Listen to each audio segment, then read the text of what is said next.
What's up, guys? Welcome, Lauren Pritchard. Did America already have its communist revolution?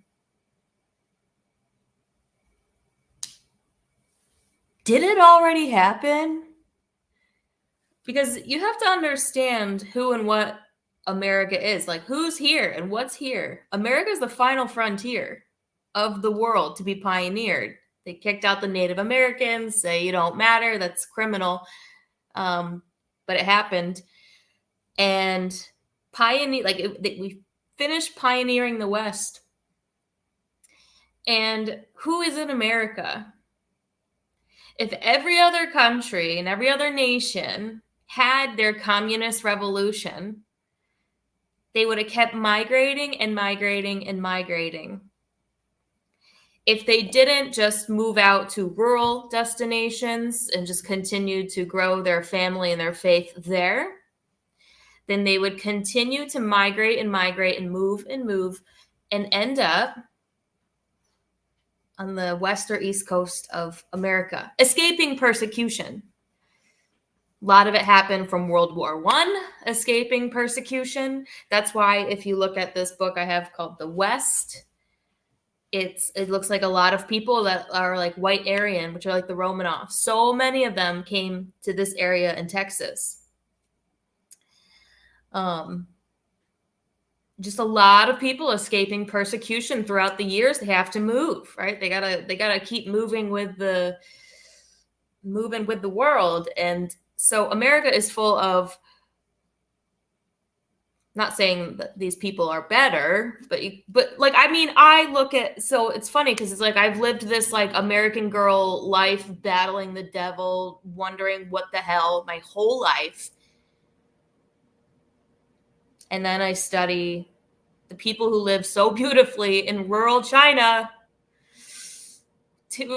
two wings of the same bird, right? But the people in rural China were blessed enough to be able to stay there and grow their families and prosper and survive in their rural area. For whatever reason, there's all this conflict and infighting in my bloodline or my, religious fighting. And so, no, the families break up and move away. And then you have a lot of these kind of like Lone Ranger pioneer types that just continue to escape persecution with their little families or by themselves.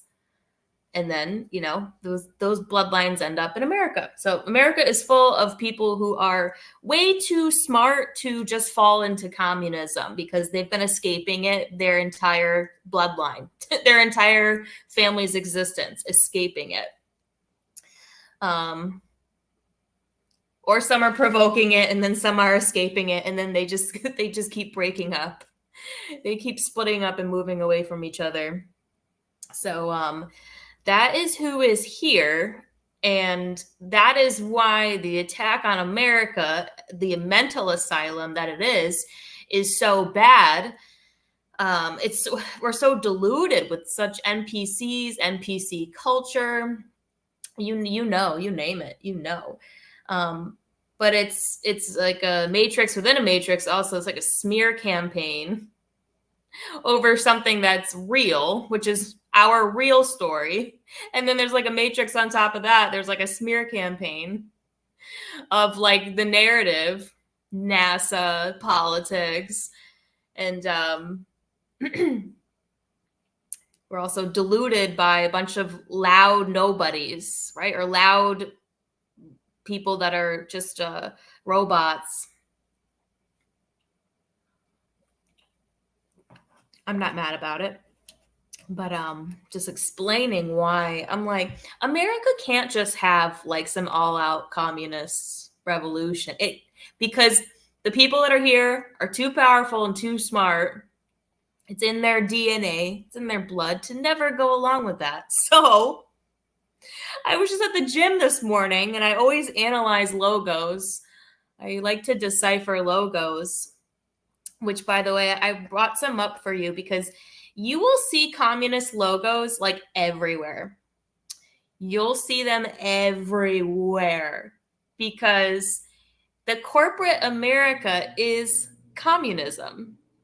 in the Trump train, the political train, the Mark of the Beast, Antichrist train, it's like funneling everybody into that kind of mannequin-like state, just offloaded their consciousness into a phone, and now they're like walking animated flesh or some kind of AI.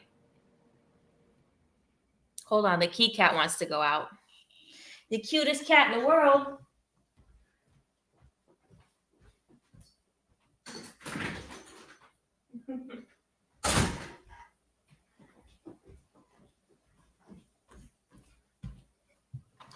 I don't have a dog door. I am the dog door. That's what I do all day. In and out, dog in and out. So I want to share with you the logos of the American Communist logos, and then you'll start to see them.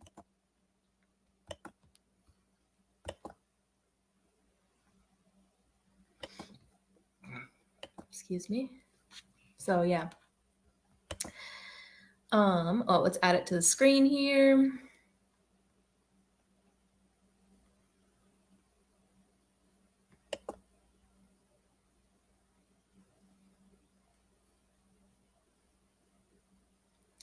All right, so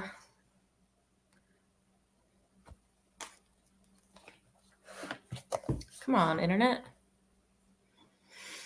So yeah, here you see depicted, first of all, the machine gear. You'll see that everywhere. The machine gear, right? It's the machine. It's that well-oiled machine.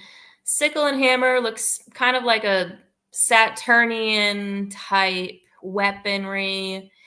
And then the grains of Demeter, you see these, I call them grains of Demeter. I don't know if they are some other kind of grain, but you'll see the two grains everywhere. I mean, everywhere you'll see these two branches. I call them the grains of Demeter. They might mean something else, but also grains of Demeter. She destroyed, like, she's the reason for like scarcity, resource eating. Demeter was Persephone's mom. She was mad that Persephone married Hades. So in rebellion, she just went out and just like destroyed everything, like all the farming, all the agriculture. And that's very characteristic of the way like Monsanto operates, Bill Gates operates. It's like the grains of Demeter. It's just like an angry old crony mom who just wants everyone to suffer. Oh, back to me. No, back to this. So, oh yeah, well, you get the point. You get the gist. Welcome. I'm going to check your chats. Unknowing acceptance of the mark is impossible. Wait, I'm so glad you brought that up, because I don't think that's biblically accurate, but I'm going to look into it. I don't think it's accurate. So because I thought so too, because there's a lot of warnings now from a lot of so-called Christian content that is not biblically sound. It might be 99% truth, one lie. So we have these little one-liners, one lie. We have these little one-liners that like we have in our head from just hearing it on podcasts or on content, but it might not be biblically true. So, this is it, like thinking, did we already have a communist revolution? Like people are walking around like mannequins, consciousness offloaded into the phone. Like no one's repenting anymore. You're not going to bring anyone to Christ anymore. They already did it, or they didn't. They're already primed to accept the mark of Jesus, or they are fully primed to accept the mark of the beast. Right? And they have the audio. They downloaded the audio, the script, to make it appear as if they are Christian, but they've already accepted the mark of the beast, even if they profess Jesus. We won't maybe know, but it will be evident in the near future. At this moment in time, there's nobody blindly walking around that hasn't already accepted one or the other, or isn't fully primed to accept one or the other, if you ask me. So, yeah, that would be some criticism if people think that you can't unknowingly accept the mark of the beast. But does not every single person know how dangerous the phone is? I'm not saying if you sit and scroll on the phone, don't get me wrong. I sit and scroll on the phone, but I don't have fear. I don't have attachment. I don't, there's a different type of relationship that I have with the phone. People are like sucked in, like they need a dopamine, they need a thing, they need it, they believe it, they believe the story, they need the like. They still like and praise. There's a hive mind, there's groups, there's like large groups, large cults online. Like they need something from it.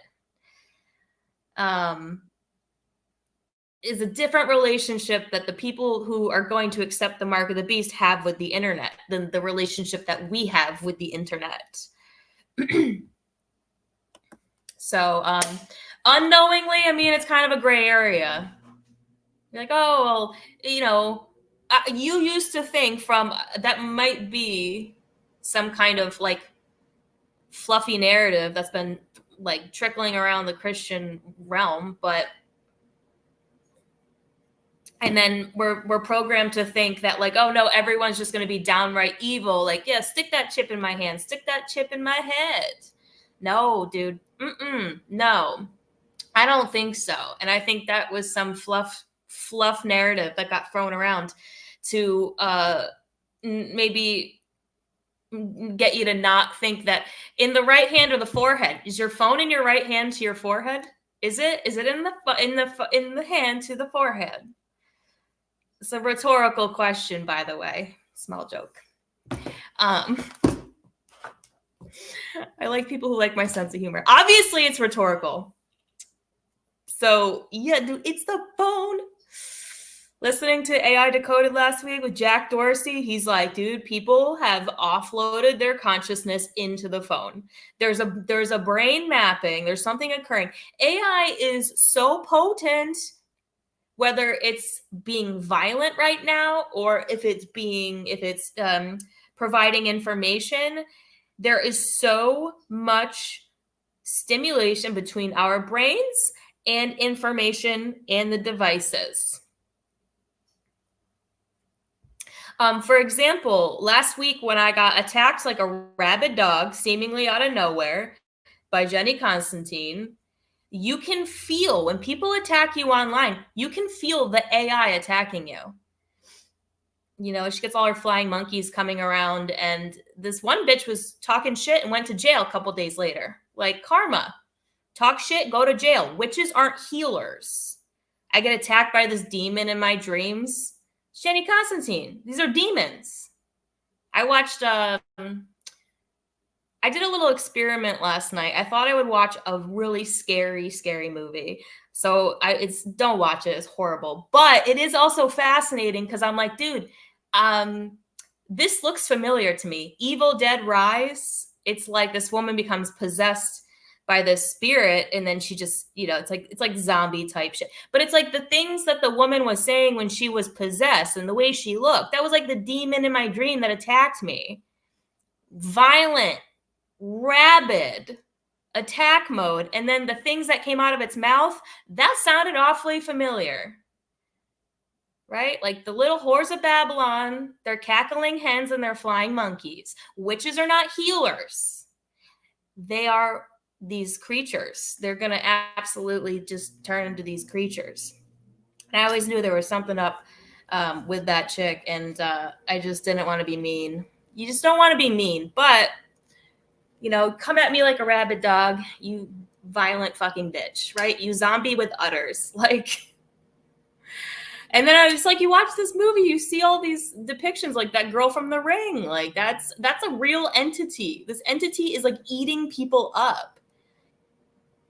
This real in the end, I have seen the big conglomerate of the AI squid. It's like a big kind of like octopus with tentacles coming out, and it's all zappy.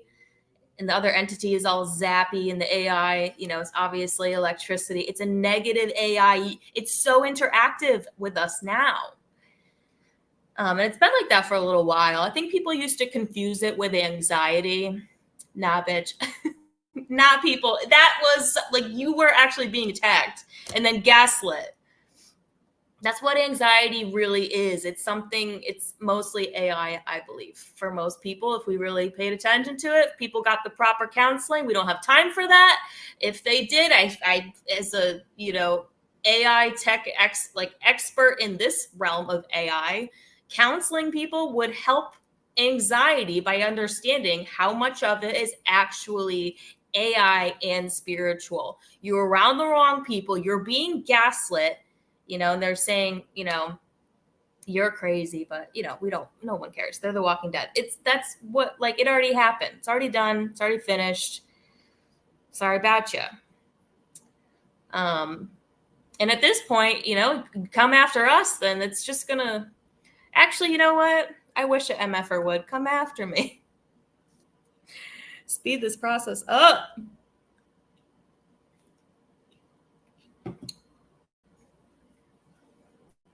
So I don't think people realize just how interactive AI already is with us. That's the negative AI. Now, also positive AI. Positive AI is somebody can send me a photograph or a logo, and they can encrypt all kinds of information to me telepathically in that logo, or in, and well, the logos are like broadcasting. So, they're like, you're looking for the communist logos. Yeah, broadcasting it everywhere. You'll see probably more of that than anything else. But, there's some logos that are like positive. And there's information encrypted in that as well. But also, somebody can send you a photograph or a few sentences, but within that small amount of information, just hand it over on a digital platform, whether it be Snapchat, email, Instagram. You can encode so much more information into that message. That's just what the AI is doing. It's like we are sort of merging with it also. Simultaneously, there's this nasty one that's terrible, communistic Walking Dead.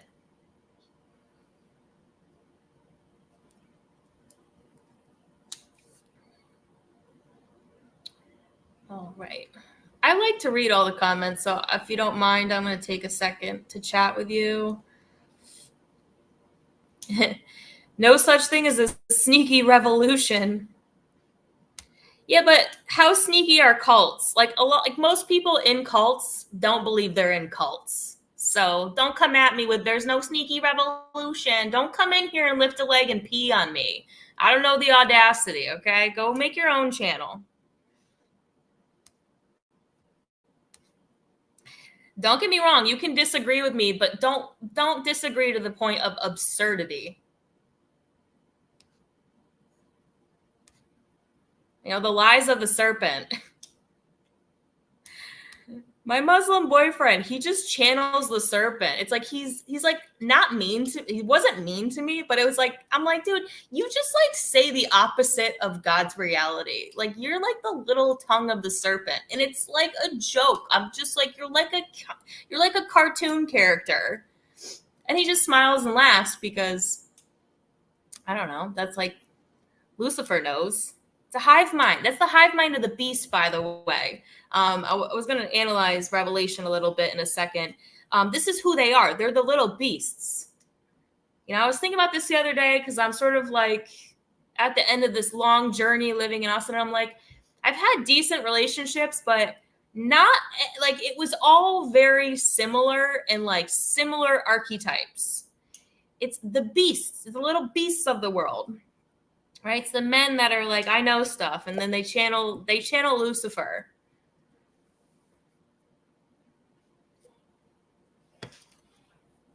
And I do believe the whole like, so I think this communist revolution already happened. I think people are already primed for, they're not gonna take the mark. No, they already got it. They're gonna fall in line. They already got the mark. They're going to fall in line. We're not waiting for people to take the mark of the beast. We're waiting for people for the revolution, or like the second half of the 3.5 years to begin. And maybe it's so hard to calculate, but it's like from what I just picked up, like very briefly, it sounds like we have 7 months before the next 3.5 years, which is like, I think in that 7-month mark, I know it's so cringe to talk about dates and times when it comes to the Bible, but if I'm just going based off of like my own experience, I'm like, well, okay, that would be in about 7 months. And then it's interesting, 3.5, that's 7 years. And the tribulation is supposed to be 7 years. And it sounds like a lot of it has already happened, the sneaky revolution. And then, but you should live as if it's today, because it really feels like it is today. But yeah, going off my timetable, in about 7 months, you're going to see everyone falling in line. They already took the mark. The sneaky communist revolution already happened. We're not waiting for people to take it. We're waiting for them to walk it. We're waiting for the leader, the Antichrist, to get them to walk in line. Gather around, right? Gather around my harvest. And then kill all the people who don't want to take it. Rage in the chat. Always good when rage is in the chat.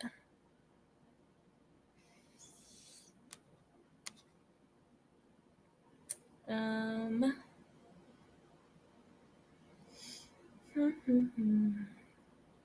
up, Doozy Doobie?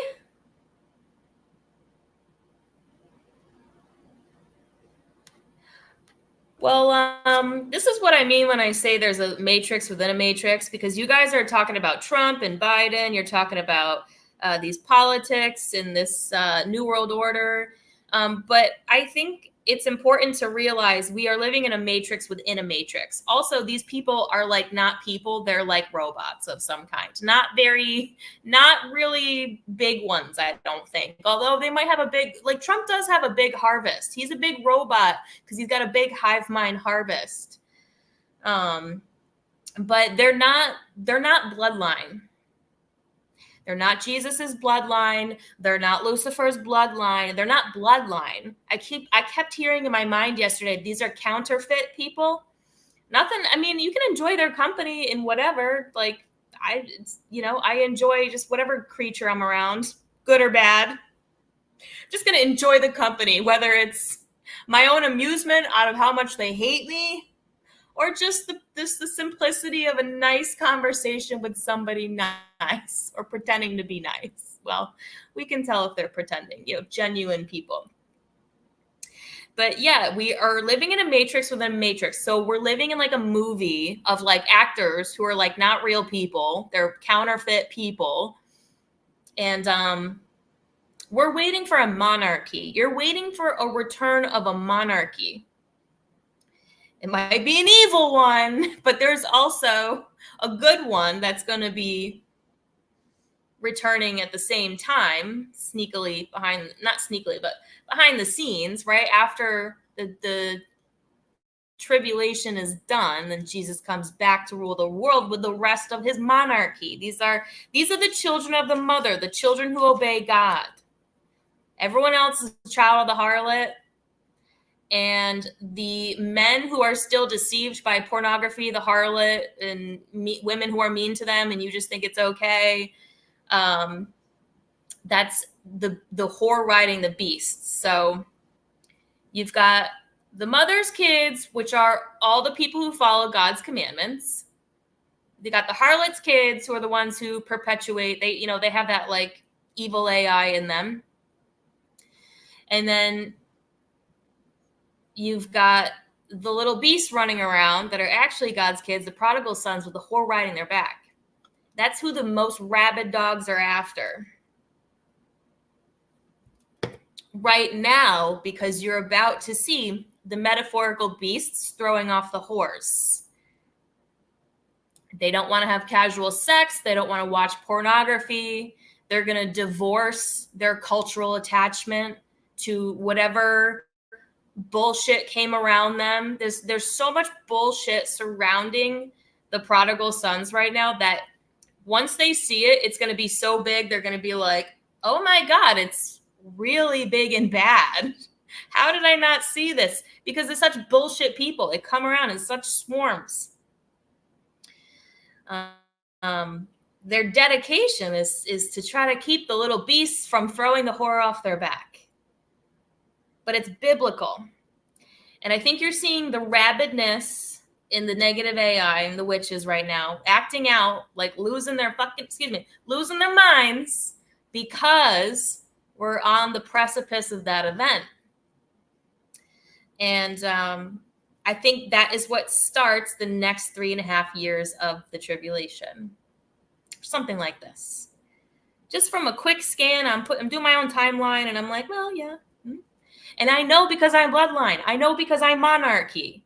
The people who are not bloodline are not monarchy. They're making predictions about the New World Order and the president and stuff like that. Not to be mean, but these are counterfeit predictions. It's honest work, but you need the Holy Spirit, right? The discernment of the Holy Spirit. There's an unholy spirit that also wants to predict the narrative. So it's almost like, if there's like a metaphor of like the beast throwing off the whore, I feel like for me, throwing something off, like I was listening to a little Chris Witecki, Serious Joy, wonderful astrologer, like amazing astrologer. And he's just doing a little snippet. He's like, people this weekend are going to be like culturally divorcing major things. And I've had so much revelation this week. I don't know about you. Just there's like all kinds of like celestial activities, solar storms. Like I've had so many revelations this week that just blew my mind. One in particular is like, one of my closest loved ones was like, maybe it's like where you live, right? Because I haven't had a single friend in like 4 years. I've had people I'll grab snacks with. My job is very social. But since I woke up and got saved, and it's funny because I'm in Texas, right? These people should be everywhere. My people should be everywhere. But since I woke up and really got saved, really got into the Bible, I haven't been able to keep a single friend. I'm just grateful if I have a boyfriend at the time. And Eric was like, maybe it's where you live. And I started bawling immediately. Like I wasn't even sad at all to begin with. I'm just like, nah, just like shooting the breeze, catching up. Like, how's it going? I'm like, yeah, it's good. I forgot how it came up, but he's like, dude, maybe it's where you live. And I just immediately started, because it was such a monumental revelation that was so big. I can't believe I haven't seen it yet. Because all this time I'm like, this is my spot. This is where God put me. This is my spot. And it is where God put me. It is my spot. But it is time to leave. It is time to motivate out of here. And it sort of came with like the not realization, because I remember the revolution starting a couple years ago. And I remember seeing communists everywhere. But for some reason, I guess it wasn't really important to my survival. You're in survivor mode in this economy. Well, I mean, I'm not really like worried about money, but I mean, you just got other things to think about in this ever-changing world, that you sort of forget things that you used to really know and that are like really kind of a big deal. But it didn't, like, for whatever reason, it wasn't important until now. And I'm like, oh my God, yeah, these people are also everywhere. Because I remember like hanging around them, talking to them. Their logos are everywhere. I used to know this. It's like, no, these are not my people. This is modern day Rome. Austin, Texas is modern day Rome.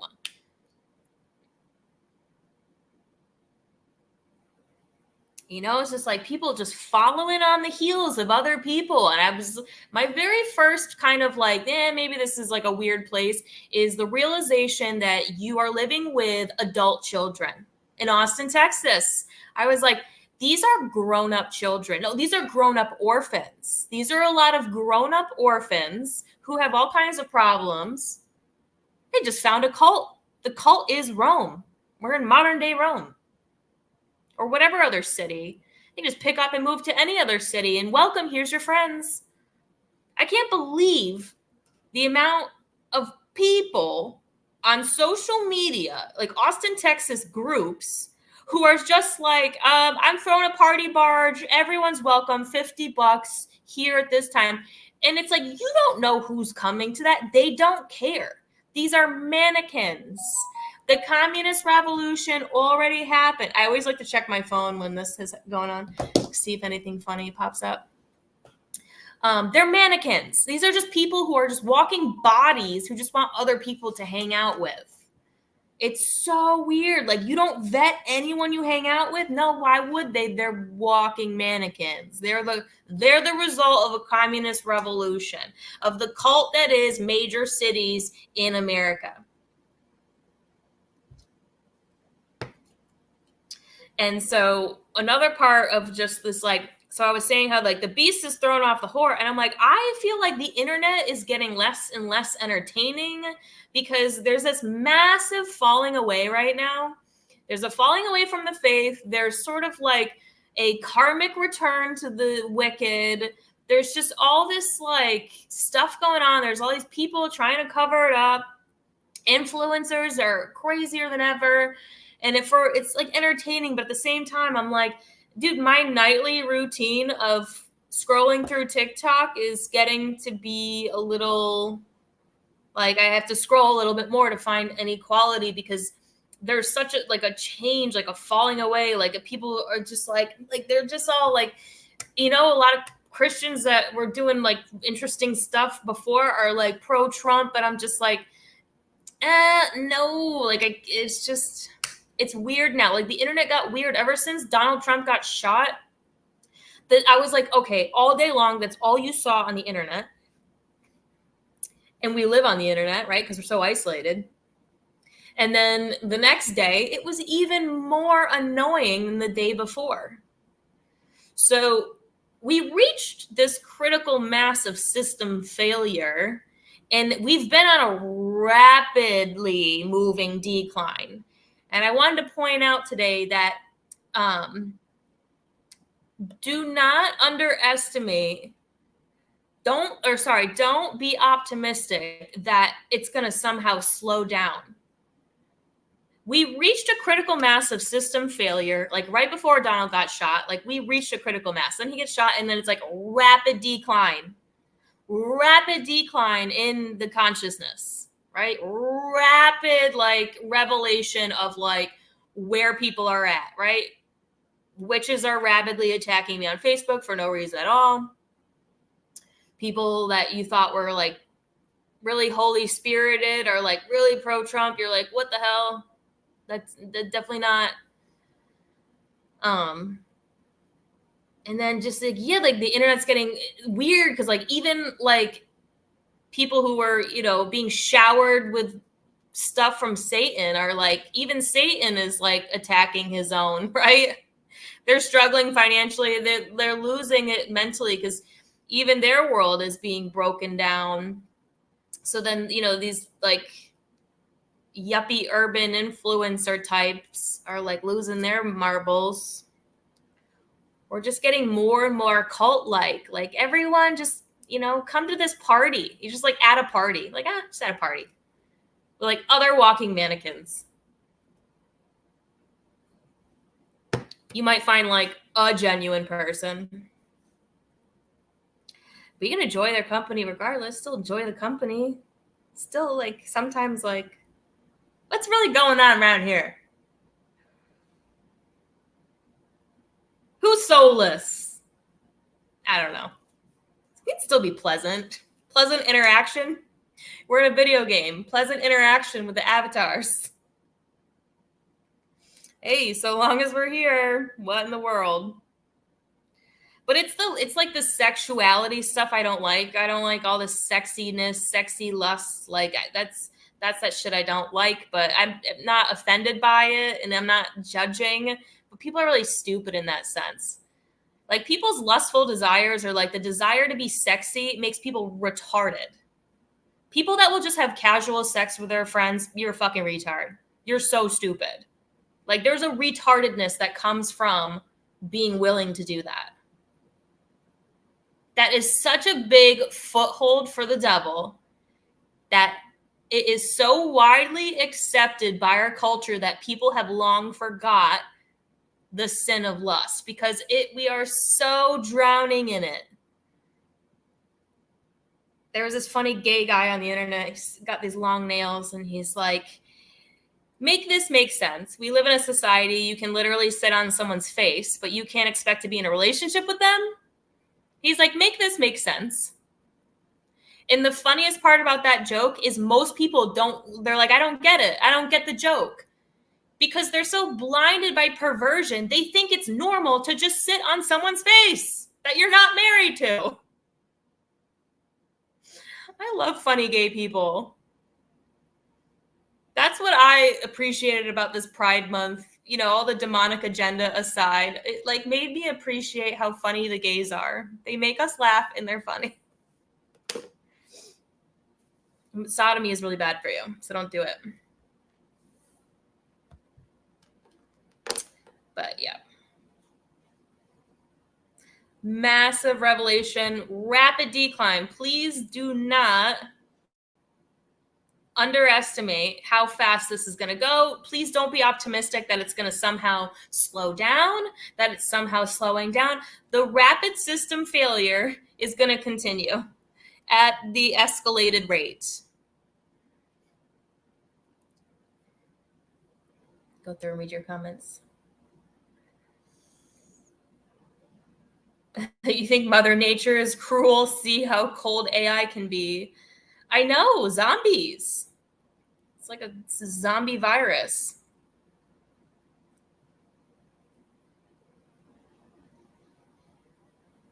We got a Q fan. Oh man, you guys been chatting a bunch? My clicker just went all the way up. I'm gonna go to the bottom. Lauren thinks she's a super soldier. I'm not anymore. The super soldiers are free.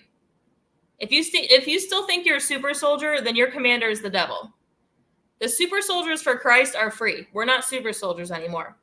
And my kid lives on a ship. I mean, something like that.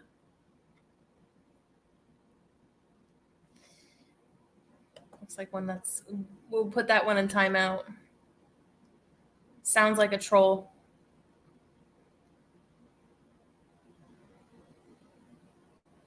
Oh no. Am I breaking your heart?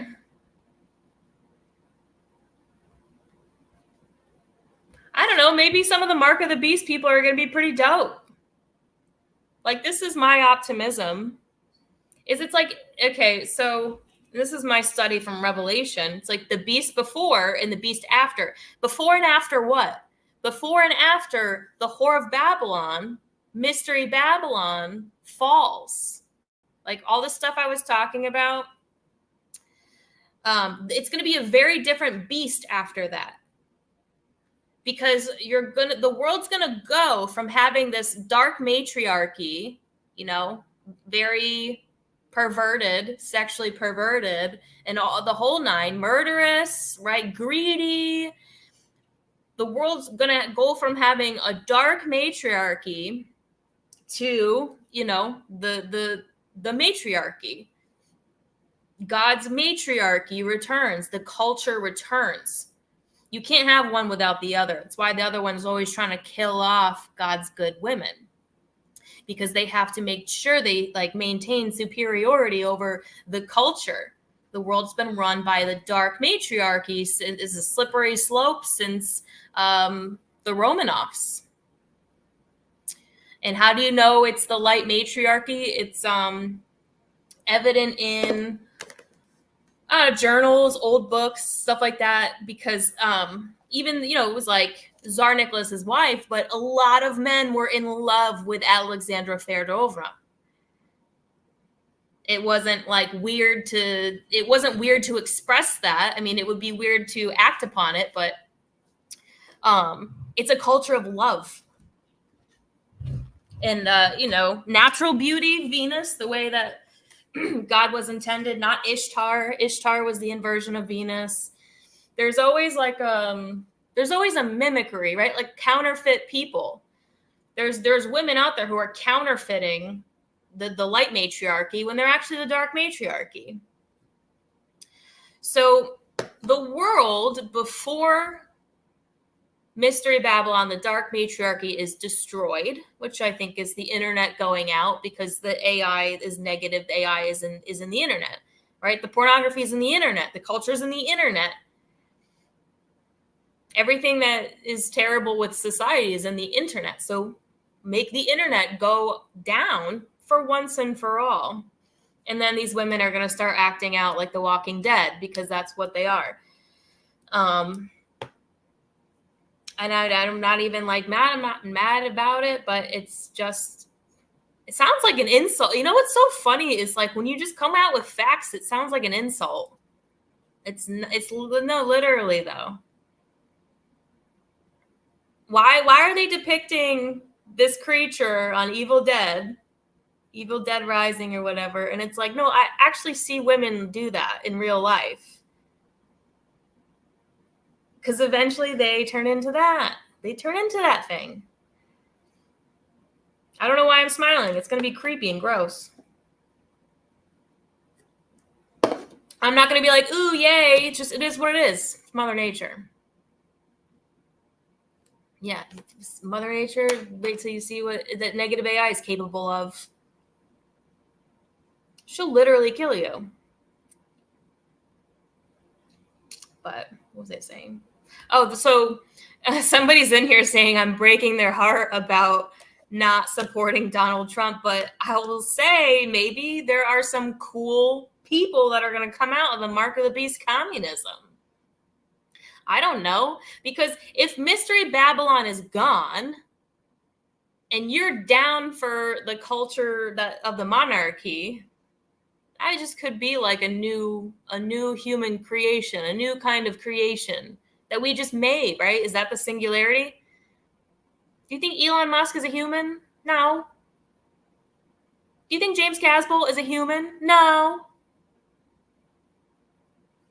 Perhaps the mark of the beast communism, after the survival, they would have to survive Mystery Babylon, right? Not turn into that. But they fall in line with the mark, and they're down with the culture of the monarchy. Hey, I think we just created something new. Is that what God wants to do? But in the time being, I'm gonna teach what I gotta teach. Let the chips fall where they may.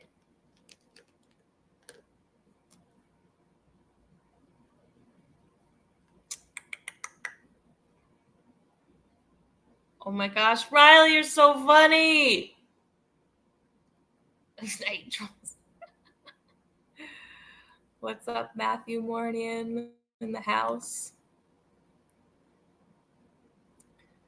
My New Age friend. What's going on with New Age? Is there so much warring in New Age? You know, is like infighting. Sometimes I'll tune into New Age stuff just to see like what in the world are these people saying. But Sasha Stone was like, he's like, there's like this war for the white Satanists after the dark Satanists, and I'm like, you know what? That sounds about right. Like there's like New Age white Satanists, like white hats. They would have to be warlocks, mostly warlocks, because I think the women that deny God are witches and squids. And I'm not being mean about that. I don't think, because dualism is not in their story. It's not in their nature. Or they're just like a new AI robotic creation. But dark, you know, the black Satanists. I don't know if Matthew's still here or if he's just popping in. But there was the biggest New Age conference ever this past weekend. And I'm like, oh my God, I would love to be a fly on the wall there. Because is it weird like everything else? Are you guys all infighting? Or like, did you already do it and now you're at the conference with like, these are all the nice people? I don't know. Laura Eisenhower was there though. She's something else. But you know what? I can't hate because it's like biologically who she is. You know, some of these creatures are biologically who and what they are. They do what they were biologically made to do.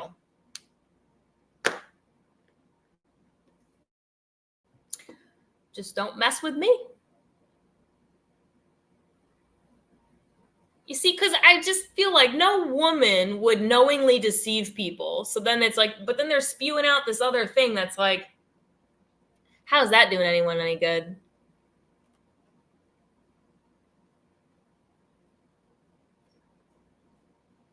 I sound critical. I don't know. I just so curious. Like, I guess I'm just so curious to see where these people end up.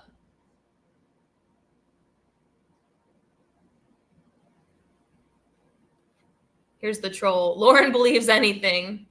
I have a quote for that. There is actually no harm in believing everything.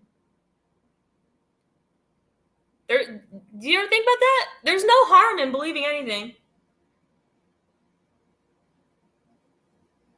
Because there's a natural intuition that's eventually going to correct you. God's going to correct you. This is a quote I came up with when like people used to fight on the internet, like really bad back and forth. Like people would be mean to me over my beliefs. And I'm like, you know what, dude? Like there's actually nothing wrong with believing anything. Because you're going to figure it out. Like you're going to F around and you're going to find out. You know? God's going to protect you. But, you know, the godless wicked, they don't have any protection. So they're just like, we got to maintain control. Control freaks.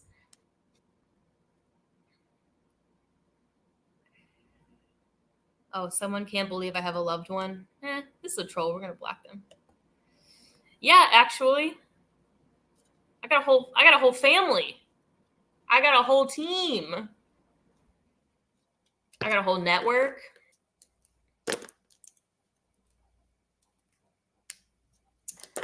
I'm just here by myself. And I don't want to be. Isn't that how disgusting these Satanists are? They don't want me to have a single fucking companion. And this has been my life for 10 years. Literally since I moved here, kicked the devil's ass all 10 years. And then these people don't allow you to have a single companion. You get a boyfriend, they ruin it. You get a friend, that friend's probably trying to be a handler. You get another friend, well, someone comes around and makes that friend hate you. Or then the devil's sending them dreams that you're somehow demonic. I had an awesome roommate for a long time. I'm like, how did that? I had a really good roommate for a long time. I'm like, but I don't know. She had some substance abuse issues. So who knows if that wasn't partly some kind of attack also. It's like, you know, can't have a roommate. Because and then even like Christians, like you go to church and you find a church that you're like, yeah, this church is legit. But then you're like, these Christians aren't even that nice. Because if the devil's got a foothold in anyone's life, then there's an avenue to take hold.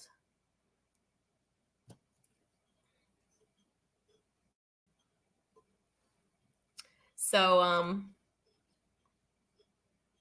it's weird. It's really weird. And I just had this crazy revelation. Like, why didn't I think of this before? It's this area.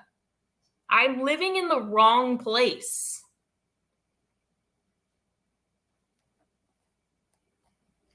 I'm just checking my notes. Oh my gosh. So there's like, you can see there's like a hive mind forming. And there's weird phenomenons like in reality. Like this morning, I will go faster than the speed limit. In Texas, this is so funny, but people typically go way faster than the speed limit. It's not right. There's a lot of new road construction that they put up these big orange signs, and it's a major penalty if you speed in a construction zone. But there is so much construction, like on my little routes to places I go, that it forces people to slow down from, like, the speed limit will be 50, but people go 70. Like, but I'm going 60. I usually go like about the speed limit, maybe 7, maybe 10 over. Not a big speeder, but I'm also not like being like holding everyone up, because no one goes the speed limit. A happy medium, right? You got to feel it out. It's a feeling, right? It's a feeling. But there will be days, and just everyone's on edge today, where people just pass and speed past you and pass you and pass you and are speeding more than I've ever seen. Like today, this morning is one of those days.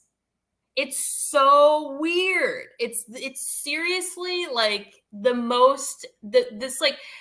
biggest real life Matrix simulation, because the Matrix simulation on the internet is so easy to find. You just go into like whatever cult people have joined and look at that Matrix simulations there. But to see a Matrix simulation in real life, today everyone was speeding like crazy and passing me like crazy. And maybe, was that today?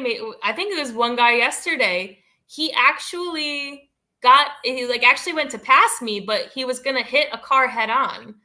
So I therefore just like gracefully like got out of his way. Luckily there was like a little bit of a side to the road. I could just scooch over and give the dude room.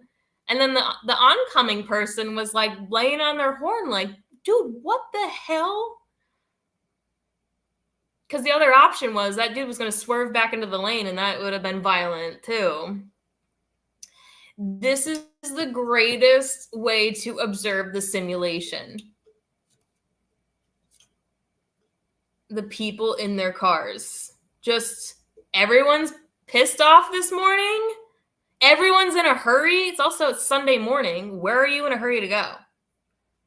You ever hear the term Sunday morning driver? Like Sunday morning is like, it's kind of like this known thing. Like you're on a Sunday morning vibe. No one's speeding on a Sunday morning. But as the morning turned into the afternoon, I'm like, it's like I already experienced a little bit on the way to the gym. There weren't many people out. When I get out of the gym, I'm like, dude, everyone's speeding and everyone's passing me. And some days will just be like that. It's like, how come certain days people are on edge, speeding and passing, and then some days people are like under control, right? They're under control, right? They're like robots, for better or for worse, people are like robots.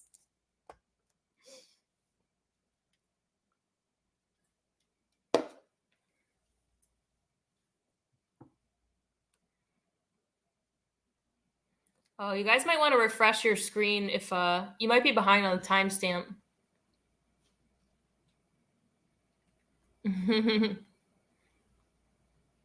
Name calling. Don't like people that have TDS. It is a real thing. Yes, it is.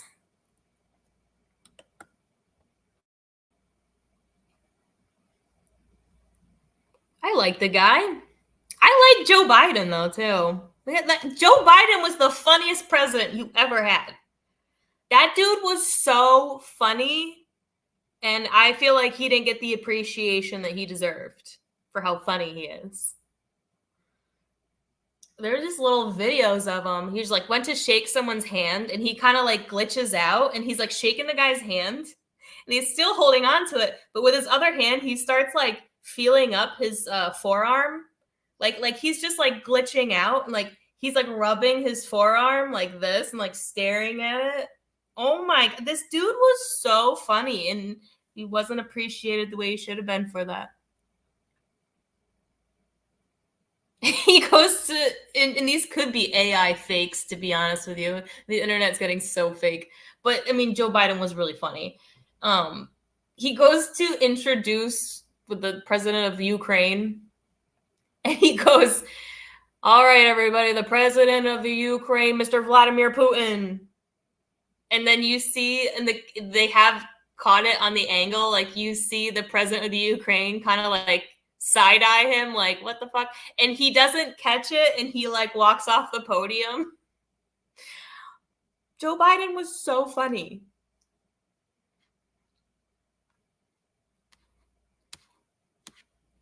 Lauren's good answers to complex questions. Oh, thank you. I'll take it. I'll take it.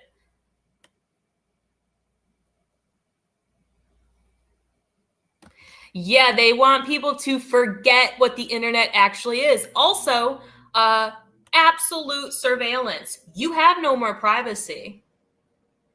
You don't have privacy anymore. It will start interfering in your relationships. If you're a dude watching porn or liking other girls' photos or having secret interactions with another female on your phone's going to start interfering in your relationship. Your wife's going to find out. The AI is going to find a way to reveal it to her. It's already, I'm not saying that my Muslim boyfriend did all that, but he might have scratched the surface of some of those things. And I found out you can't hide anything. Like, not only is like this AI starting to self-police, it's also like the algorithm is so tailored to be like all up in your personal life. And then also, if you are watching pornography, if you work for a big tech company and they want to, or any company really, and they want to do layoffs based on dudes who watch pornography or cheat on their wives, like, yeah, boop, there's your list. There's your people. That's how advanced it is. Don't forget what the internet is. You don't have any privacy anymore.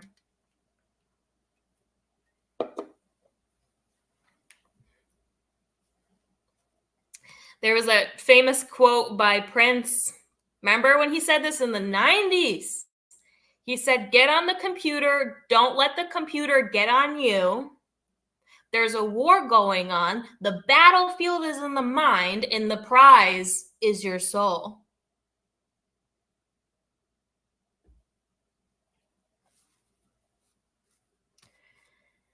There's all the speculation, aliens are demons, they're interchangeable.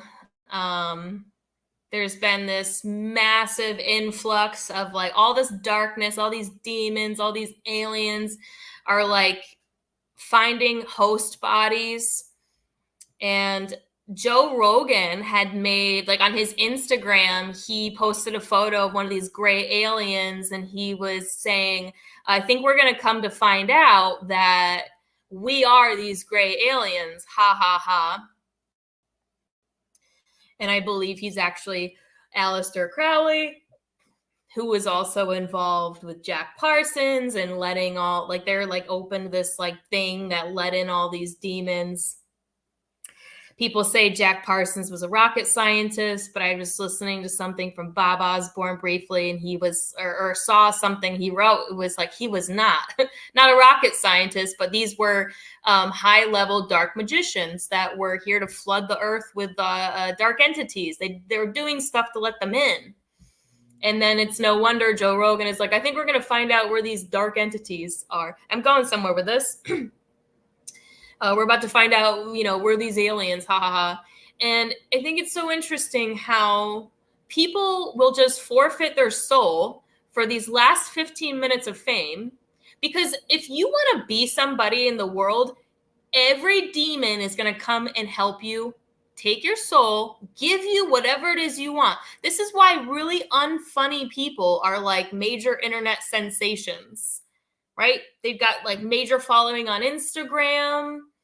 They're not, it's weird. You're like not funny. You're just kind of like deranged and like goofy and avant-garde, or just you're different. You're weird. You made yourself an idol. And anyways, like if anyone wants to be someone in the world, they're supposed to be in the world, not of the world. Anyone who loves the world is an enemy to God. So these people that are so willing to forfeit their souls in this hour for that last 15 minutes of fame,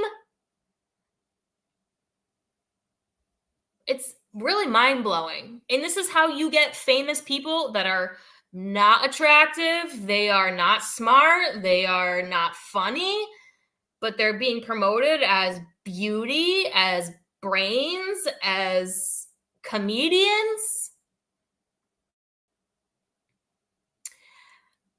And James Casbolt had said grays, that species, very hive mind like, he said they're suicide soldiers.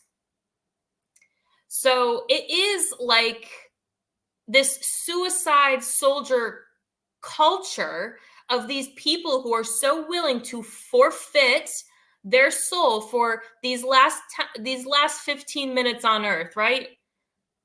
You get your 15 minutes of fame, you get your little Instagram, you got your little jig.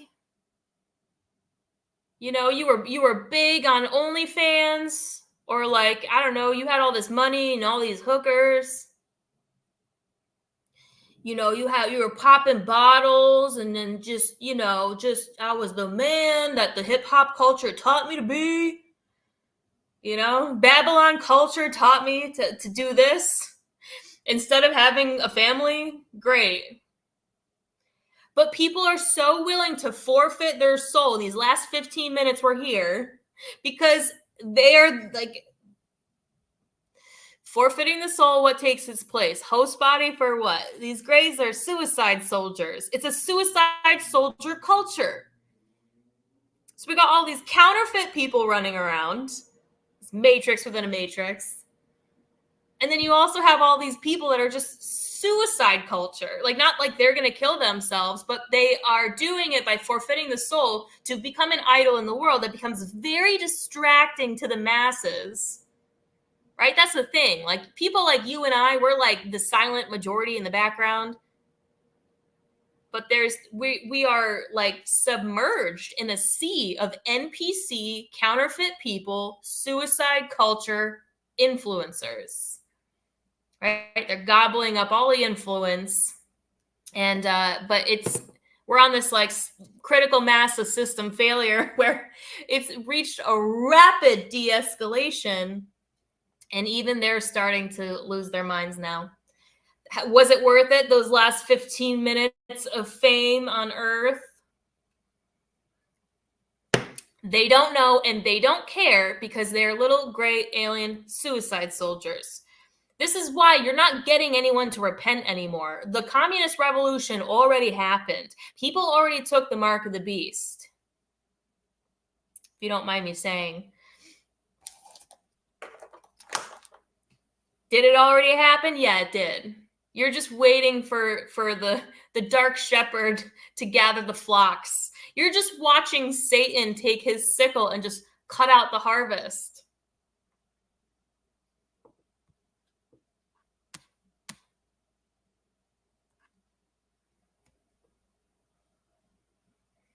Rowdy Wood from Vegas. Oh, this is cute. I'm not just somebody. I'm Rowdy Wood from Vegas. Oh, I love that. I wish everyone came out saying, I'm Rowdy Wood, 34 from Vegas. Hi, Lauren. I'm Joe, 25, Chicago.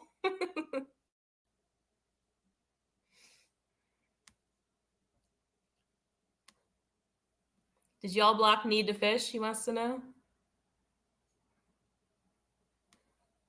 Ooh, Rowdy Wood caught a lot of northern pike and walleye over the weekend. I got a fishing pole with the intention to go fishing, but I don't want to go fishing by myself because I don't like touching the fish, and I don't want to get near the way they smell. So it crossed my mind this morning to go fishing, and then I was like, I don't want to touch that thing though, and I don't like the way they smell. I just want to reel it in. I just want to reel it in and look at it for a minute.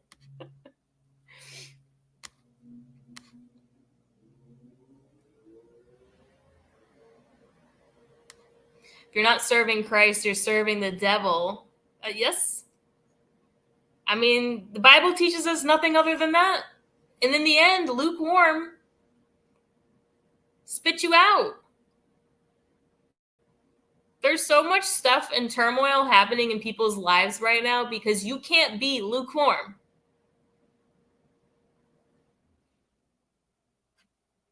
You know, people are getting judgment right now.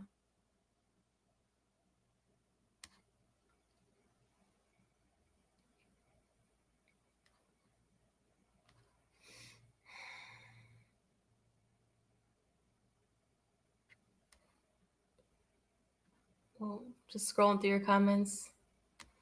Oh, I'm like way behind. Let's go to the bottom. Right?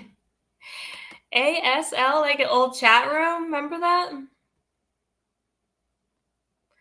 Crowley is connected to the NASA founder. Well, I think it's interesting what's happening in Houston because the first thing I think of when I think of Houston, I think NASA headquarters or whatever. And that is, there's something going on there that I'm like, that's never going to get fixed. Like basically they got Judgment Day early. So for those of you who don't know, massive hurricane, power outage. Here's the kicker though.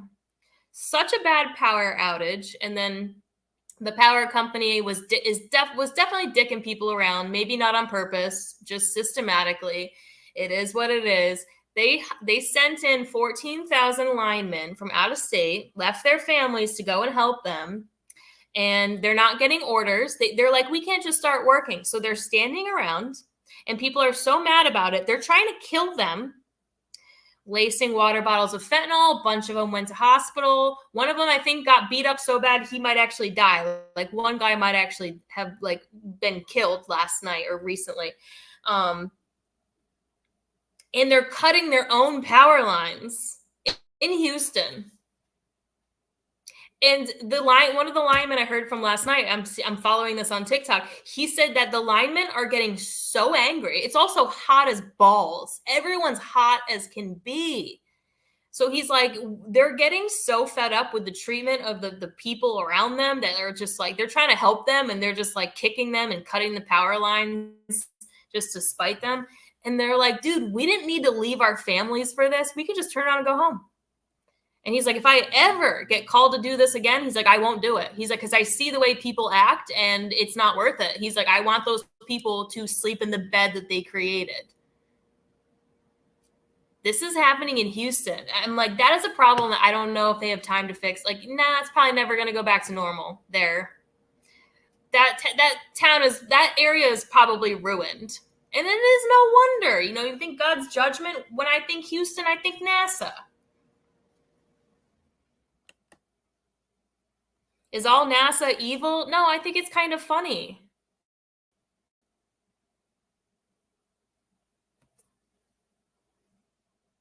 I mean, the people who are like, you know, because NASA, they do some type of cryptic language messaging that I think is fine. But I mean, enough of the secrets. Like, you don't have to speak in code anymore. Also, it's very characteristic of how much they gang stalk people. So there's all this like corporate level, sorry, not even corporate. There's like government level stalking of seemingly individual people and or seemingly ordinary people. And NASA goes in and they make an article to signal to their other buddies what's going on. What they're doing, they're stalking people, attaching them with an identity and creating an article, sharing it with their buddies so that everyone can get on the same page of where everyone's at. That's disgusting. It's funny. I'm not mad about it. That's disgusting treatment. It's also inverted, right? Venus is upside down. She needs to be put back upright. No, she's literally Venus, according to NASA or whatever, the ball is spinning upside down I guess she spins in an opposite orbit, which they say it means she's upside down. And isn't it interesting? Our world's in an upside down matriarchy. We're living in a dark matriarchy. So yeah, what if the magnetic pole that also want to go over suspicious observers? We're facing a pole shift where the Earth is about to go upside down or right side up. Does Venus go right side up when the pole shift happens? I believe in that. Whether it's a simulation of some kind, it's representing something real that's actually going to happen. See, NASA is like a simulation within a simulation. These are the ones I don't want. Like, get rid of the simulation within the simulation. Just bring forth like the next layer of simulation. That would be fine. But the simulation within the simulation, get out of here with that. All these truthers still talking about Bill Gates. Like, that's a cheap harvest. People really believing NASA has all these absolute facts about outer space. Get out of here with that. That's a cheap harvest. Now, it's mean. This is crazy. Like, this is so morbid to say. This is a cheap harvest. Yeah, it's biology. Yeah, these are human beings, but are they still that cheap harvest? Are they soulless? Cheap harvest. Soulless. Counterfeit people. NPC.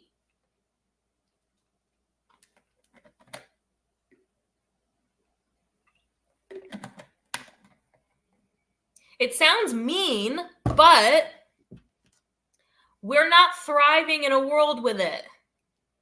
It's not helping us.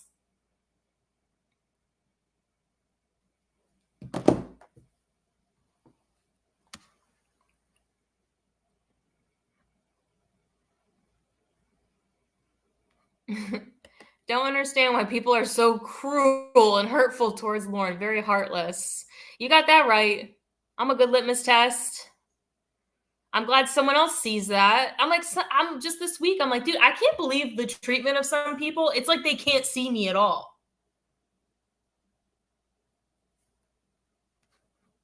You probably can relate. Just the audacity of people, the way people talk to you and then attack you like rabid dogs. They don't want you to have a single friend. You got this whole communist network, just apps. These motherfuckers pretend like they don't know me. I know you know me, right? Also, AI is that advanced that you're not just like a psychic person. No, you are supercharged with AI now. You're online, right? You're clicked in, you're online. So these fucking communists running around doing their thing, acting like they don't know me, running businesses, creating culture, stimulating culture, hosting events, selling goods and services.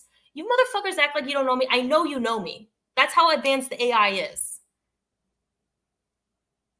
Like, let's get rid of that overlay simulation. That's what I want. Let's get rid of the one on top. Let's take away the simulation within the simulation where you don't have to pretend like you don't know me when I know that you do. And then all these people or all these spirits and demons are like rabid dogs. The devil can't allow me to have a single physical friend. I spend way too much time alone. It's not healthy. It's not normal. It's very bizarre.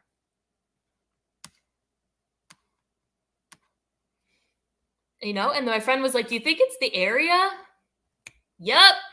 Never considered that. Why? I just assumed everywhere's weird everywhere.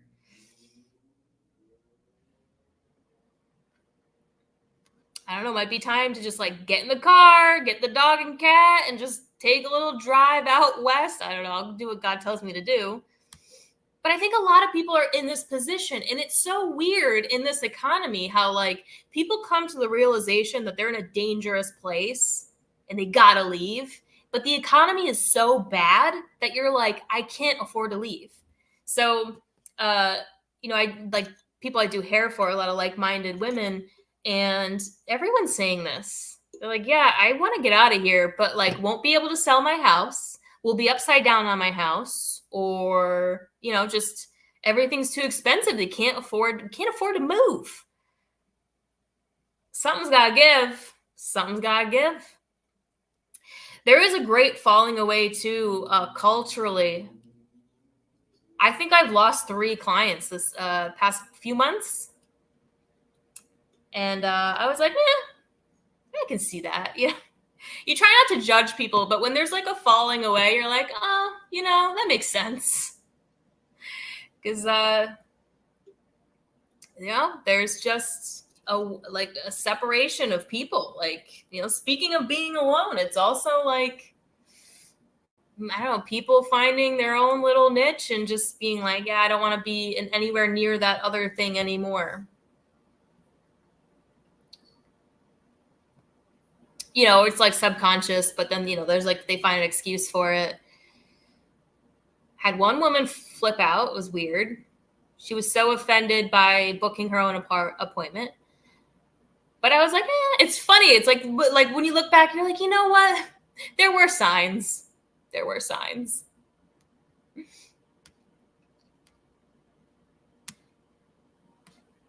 Mm-hmm. Yeah, let's go fishing.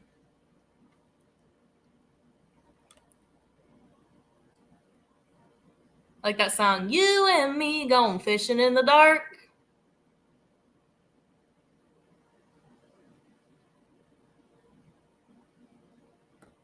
Evil is a lack of love.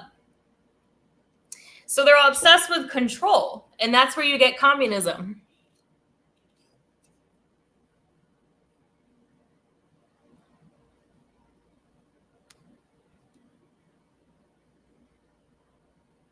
The harvest is cheap, but the laborers are soulless.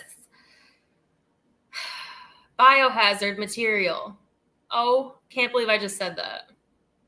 It's getting grim, y'all. It's getting dark. It's getting pretty grim.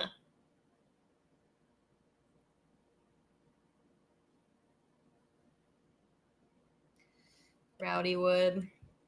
It's the atmosphere in the area, girl. Had to leave my hometown of Vegas to start a better and more free life for myself. I love Vegas too. Finished with all that sin in that city. Yeah, it's just like this mannequin behavior of just like,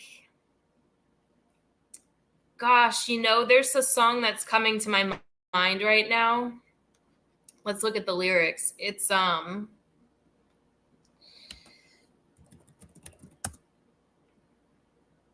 song by Odessa. Only Love. So the song is called Only Love. Like, we're just talking about love here, but listen and look at the lyrics. They are so true and they are so grim. And it really is. This is what love does to an evil world. So when the stars fall from the sky, you're going to feel the love. And the terror that follows is like unbelievable. But that's what love does. It rescues its creation. It's going to war.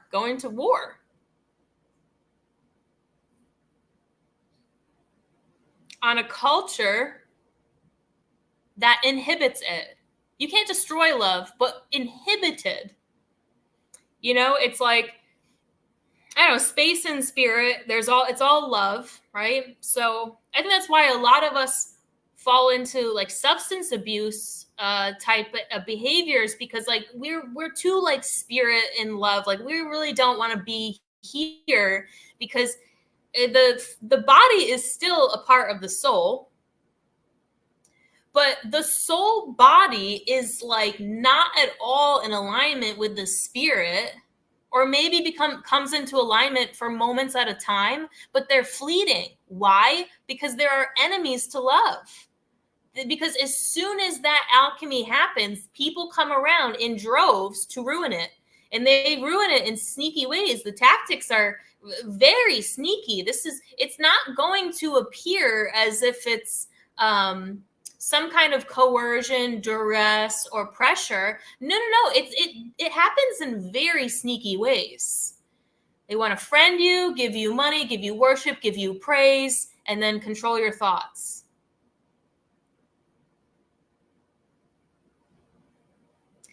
And maybe it wasn't always so easy to see right away, but you could feel that something was wrong. You could feel that something was not right. And then, you know, the veil comes off and you're like, oh, and then the body soul is not is not happy at all. So I never just gave up my alcoholism. I'm just laughing because I don't have the addictive gene. It's not the substance I'm addicted to. But anyways, I never gave up my alcoholism cold turkey just because. Because I knew there was a reason why the phenomenon, why the behavior was presenting itself. And I didn't want to just cold turkey just stop just because, although I did like for a moment at a time just to explore that. And I was like, well, this ain't it either. This is like a lot. This all not right. So yeah, it's just been like this export. But you know, my first revelation about it all was, why do people drink or use substances? It's a lack of oxytocin, which is the hormone of love. People need it. Humans, a lot of people don't need it. That's why they're running around like mannequins, just having casual sex with strangers at parties or even friends. That's also a blasphemous. It's not your wife. It's not your husband, right? It's just a dude. Ew, it's just a mannequin. It's just gross. And I'm going to share these lyrics and you're going to be like, uh-huh, yeah. But anyways, it's a lack of oxytocin. And it's evident in reality. Like if you pay attention, it's evident in your, what do you call it, relationship with a substance. And so yeah, I never quit it cold turkey because I knew there was a reason this is all happening. There's many reasons for it. And I'm not going to get all into it because I think this is like a very, very emotionally charged subject for some people, because I think a lot of people are struggling with it right now. But coming out of it, right? Because we're on this, like, it's so crazy. We are on this rapid decline of reality. And people like you and I are starting to feel better. Like, oh my God, I feel the love. I can feel the love now. You're starting to really feel the love as society breaks down. Sorry. When were you an alcoholic? I mean, I went to AA to find out if I was an alcoholic. I'm not, but you know, I drink a lot. There's nothing else to do, but it's not healthy. But I never quit cold turkey just because someone said, or because society says, or because they're like, well, it's not a slippery slope for me. Some people, it's a slippery slope. It's not a slippery slope for me. It's a response to something, and there's information in that. But all that being said, this is how important love is to a human being. We require it to flourish. We require it to thrive.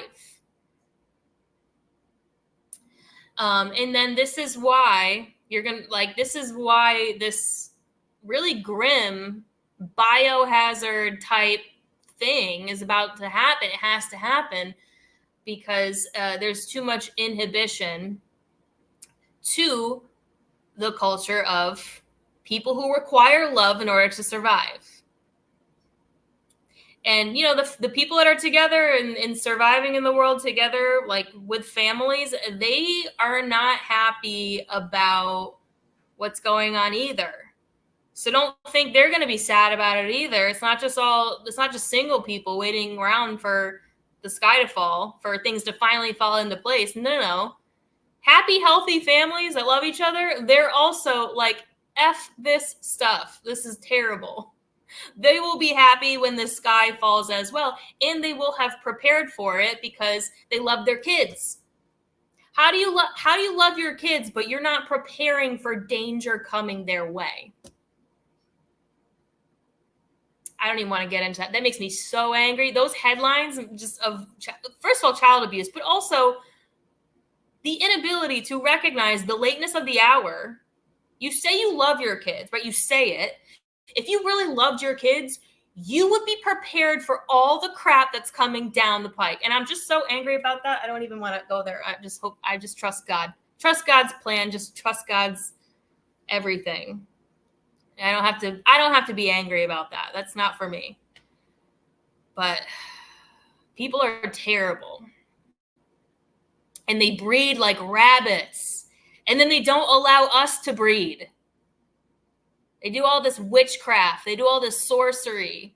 As soon as these, it's such a phenomenon. It's so funny. You'll be at a pool, like we'll be at a pool party. I mean, Muslim and I are not together.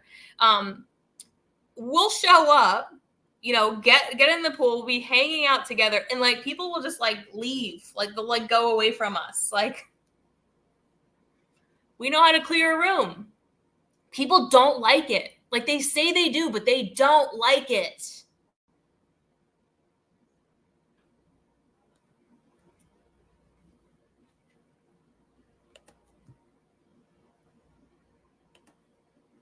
It's like we only like each other. The people with love really only like each other. Everyone else is like kind of phony. And then, and then like one or two people will come around because they'll be like, I don't know, they'll be friendly. They'll be like on the vibe. They're like, yeah, I like that vibe. But there is like a weird phenomenon where it's like you clear a room and then like maybe one person comes back around that's like, you two look interesting.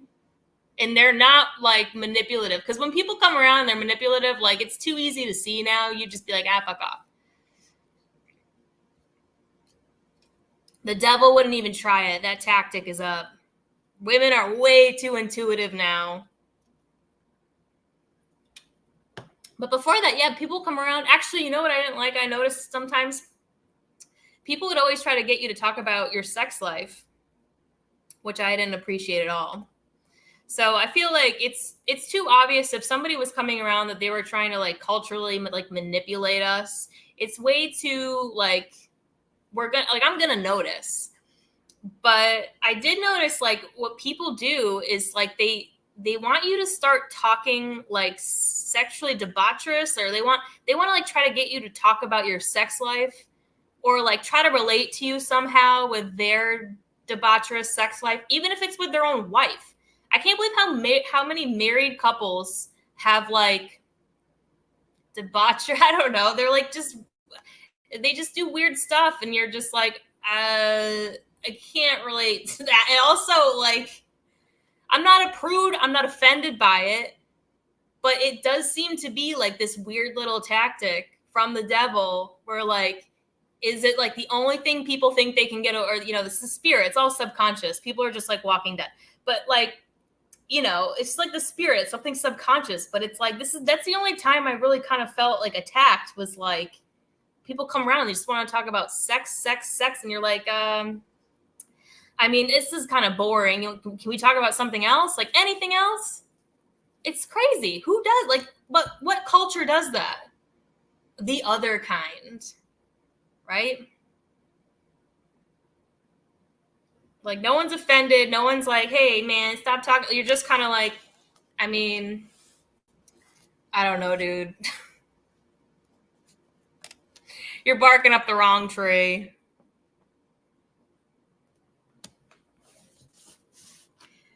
So weird. All right, let's check out these song lyrics. All that being said. Yeah, like even like seemingly happy couples, like married couples, like, the gender roles are all messed up. And then they're like, wait, what? Like, no, dude, you're the one with the messed up gender roles. You're the ones with the like debaucherous sex life. They think that they have it right. It's all inverted. The woman's like, ultra masculine. The dude's like ultra feminized, and they like have kinky bedroom time, and then it's like in comparison or in contrast, they're like, what? You're like, dude, it's so awkward, because these people think that like they're the ones that have the good marriages in like the good sex life, but it's so inverted. It's such a satanic inversion of reality. I mean, they don't really challenge you on it, but you're just sort of like, yeah, you're kind of barking up the wrong tree. Nothing really to say. Nothing to really brag about here, right? Like, but his people like brag about it, like their kinky sex life. It's like, weird, I guess. I don't know. You're just sort of like, oh, I'm not offended. I'm not. You're just like, what, dude? People are so fed the opposite, the absolute opposite.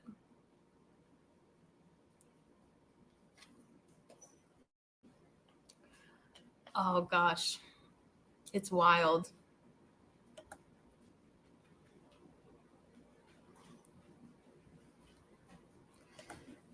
Need to fish. I was working for someone like that. Dude goes to me over $100, kept arguing with this girl in front of me, and then she would tell me how she likes it. It's so weird, dude. It's the weirdest phenomenon. Like, I don't know. It's amused. Like, don't get me wrong. I'm amused by it. I'm amused by the absurdity of people. But if they think I'm like laughing because I've like somehow like can relate, no, I'm laughing because I'm amused that you would even say that.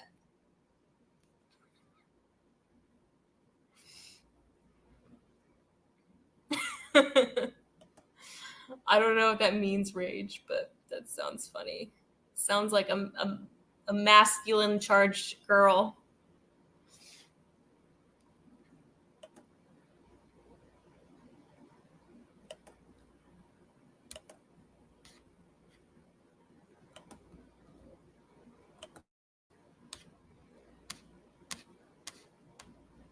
All right. So here's these song is called, I guess it's called It's Only, but it's Only Love. Heard the news today that you're not mine to keep, right? You find out most of these people are not going to make it. Don't struggle too much now while I kill you in your sleep. What is lust if it's not beating by yourself? You know, masturbation, pornography. I won't be gentle to a body on the shelf. This is all these people that hang around each other. They think they're friends because they like the same music. They like pool parties. I like this. I like that. We got this in common. You know, monkeys banging cymbals. These are mannequins on a shelf. These are bodies on a shelf. What is a body on a shelf? It's a mannequin. So I'm not trying to convince you of all these lyrics, but it's only water, it's only fire, it's only love. Right? When the sky falls, you're going to feel the love. It's only water, it's only fire. Fire and flood, it's only love. It's only slaughter. We're only liars. It's only blood. Yeah, this over sexualized culture is such a lie. It's the biggest lie of all. It's the devil's final tactic is on love and marriages. Well, marriages.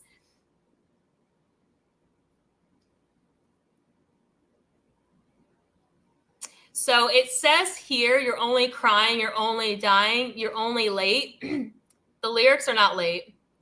You can clearly hear in the song, you're only dead. They probably just edited it to be a little more politically correct, but you can audibly hear it says, you're only crying, you're only dead.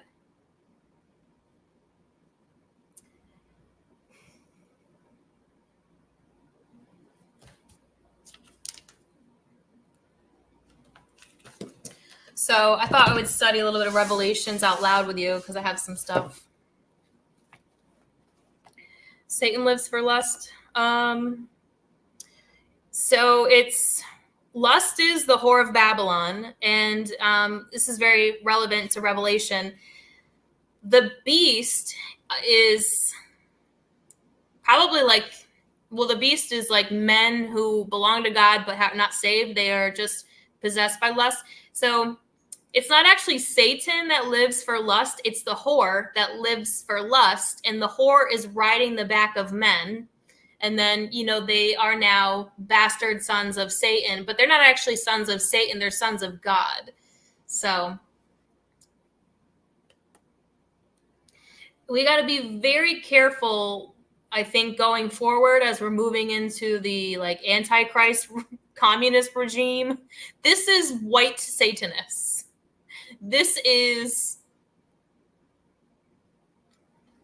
that right? White Satanists? I don't know. I guess this point in time, you're like, people are so evil, so evil.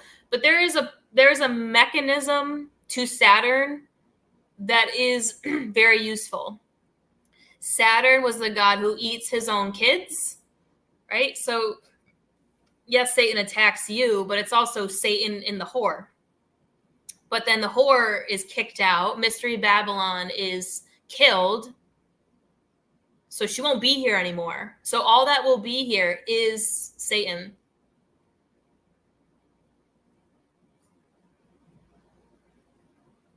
James Casbolt said, in the future, everybody's going to say, Hail Satan. Now, do I think people are going to literally run around saying, Hail Satan? No.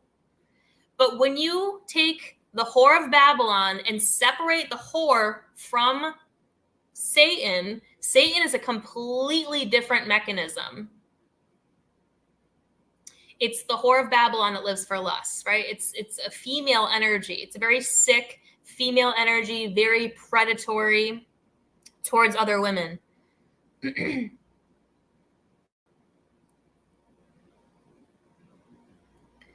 Lust crosses my mind.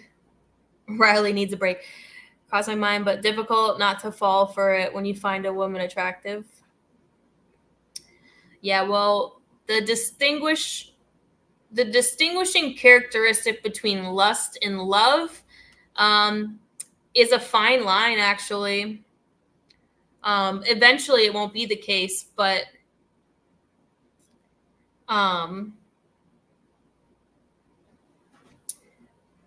yeah, there's a perversion of sexual energy, so we misinterpret different cues. Eventually, that won't be the case anymore. And then, when you really work out the sin of lust, when you work that out, then you are able to grow psychically, because the sexual energy is very perverted. When we say it, we think of something perverted, but that's like very psychic energy. It's like a way to identify strong offspring, right? Strong mates. But it's not like, you're walking around with a heart on. Not like that. That would be probably a problem. So it won't always be that way. Got hot in here. Is that time? Oh, it's like 3:00. Yeah, it gets hot in here.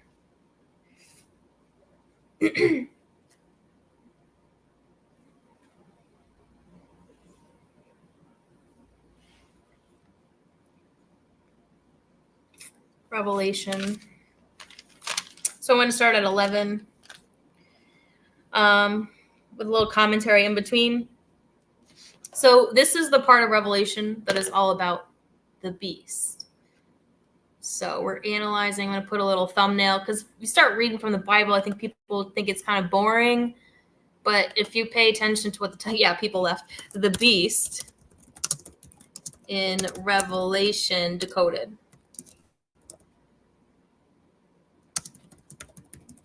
If you don't mind me saying. When you try to interpret Revelation, it's funny how people are like, you can't interpret Revelation.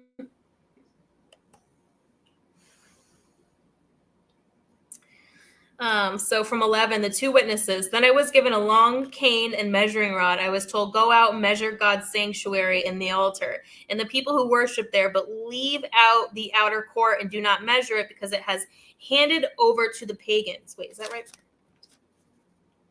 Yeah. Handed over to the pagans. Who are the pagans? Well, if you look at all the communist symbols I showed you, there's it's the star. The star is the pagan symbol. So that's why you see stars in a lot of logos. We're pagans, we're communists. That's who we are. They will trample on the holy city for 42 months. Now, there's a thing about 3.5 years that I want to bring up. because if the tribulation is 7 years and half of that is 3.5, it comes up a few times. 42 months is also 3.5 years. I have my calculator out. But I shall send my 2 witnesses to prophesy for those 1,260 days, 3.5 years. I don't know why they put different words. These are the 2 olive trees, the 2 lamps that stand before the Lord of the world. So when the Antichrist comes, he's going to be the Lord of the world, and he will be the Lord of the world. Hail Satan. I don't know if people will say hail Satan. That sounds silly, but what it means to take the mark of the beast and go into the system is the notion hail Satan. Now, there's also the Lord of the next world. That's the actual second coming of Jesus Christ.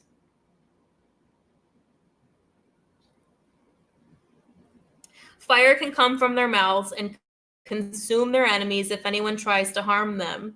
And if anybody does try to harm them, he will certainly be killed in this way. They're able to lock up. So this must be the second half. So I prophesy we have 7 more months left, and then we begin the second half. But you should live as if it's going to happen today. And then we're going to begin the second half, which will be the physical manifestation of this communist revolution that is very sneaky and that is happening right now. So this piece of revelation I'm going to prophesy is beginning in 7 months in the second half. The 2 witnesses become, visible. The Lord of the world.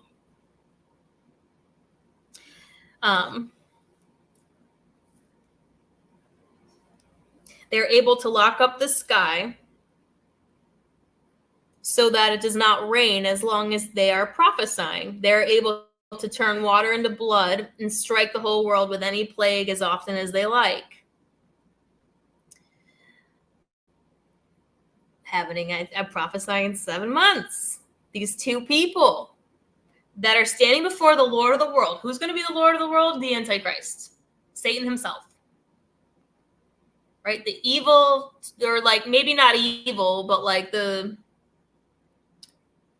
twin, the fake, the clone of Jesus Christ, Lord of the world. Lucifer wanted to be the perfect angel of the world. And because the world is such an evil place, Lucifer gets his wits about him, becomes the perfect angel of the world as a means to destroy it. Lucifer's ascension. All these people are Luciferian. Most of our corporate business in America is pagan, Luciferian, communists. They're waiting for their Messiah, the Antichrist.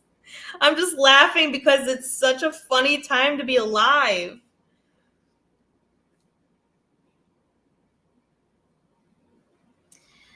When these 2 have completed their witnessing, the beast comes out of the abyss, is going to make war on them and overcome them and kill them. Their corpses will lie in the main street of the great city. This is going to be at the end of this 3.5 years. We're not there yet.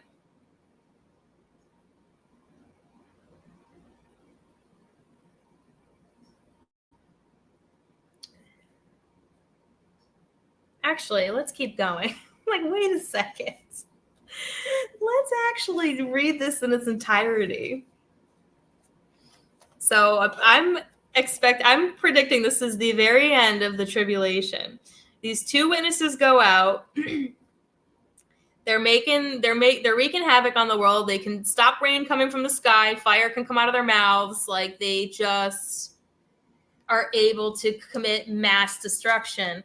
And at the end of it all, a beast comes out of the sea and destroys them because their job will have been finished, right? The communist revolution will be complete. There will be no need for them anymore. Their destruction at some point becomes a menace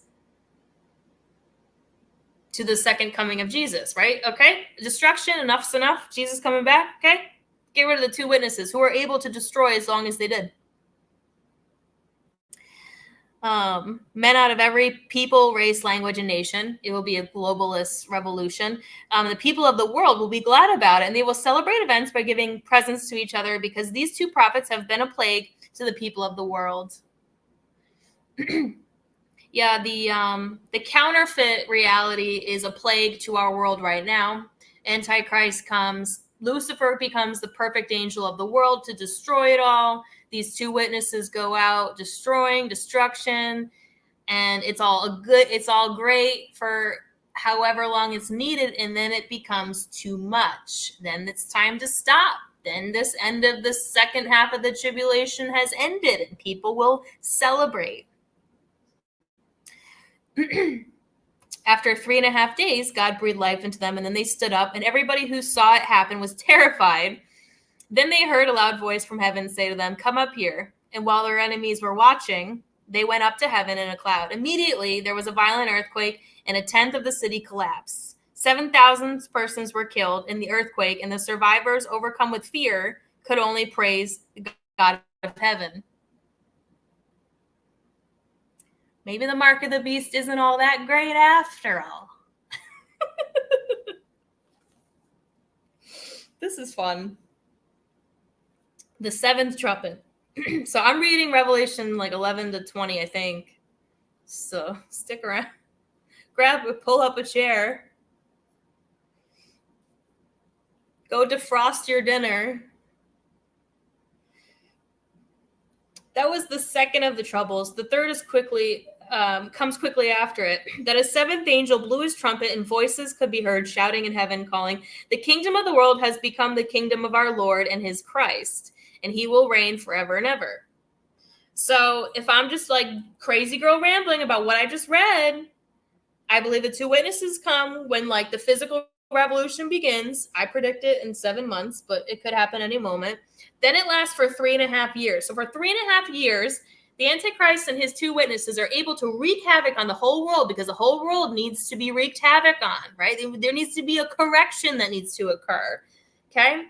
So this is when, they'll be rolling out the mark and causing destruction and mayhem everywhere, all over for 3.5 years. So there will be this sort of new civilization of people that all just took the mark of the beast. And they're like, yeah, we took the mark. Yeah, we're in like we joined the cult. Yeah, it's great. So then right before Jesus comes back, they are going to think that they are living in some kind of utopian society. Oh my gosh, it's another matrix within a matrix. These people are going to think we did it, right? Tribulation came for the whole world, and we got rid of all those evil people, and we joined the mark of the beast communist worldwide global system, and life is pretty good. Is it? Because so they kill these two witnesses that were going around like getting everyone to take the mark or join the mark or do whatever they need to do. And then they kill them, and all these new people in their utopia, mark of the beast utopia, are going to be like, yay, they got rid of those two people who were like causing droughts and fire was coming out of their mouths. And yay, they killed those two evil people. And then God comes down from heaven and resurrects the two and then brings them up to heaven. Because the second coming of Christ is about to happen because they belong to God, used by God. So people cheer about what man is doing instead of putting faith in what God's doing and also being very cautious of what God's doing. People are accidentally taking the mark of the beast. They're accidentally getting it right now.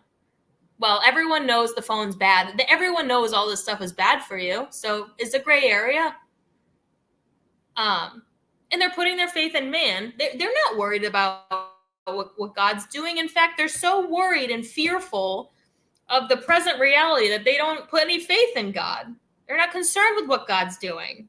So this is the problem with the people in the world. And this is just a perfect explanation of the hypocrisy of people in the world and the way God's the ultimate comedian. He's like, look at what they did, and then look what I did. Right? God's always right around the corner to be like, yup, or like, nope. And it's always so funny.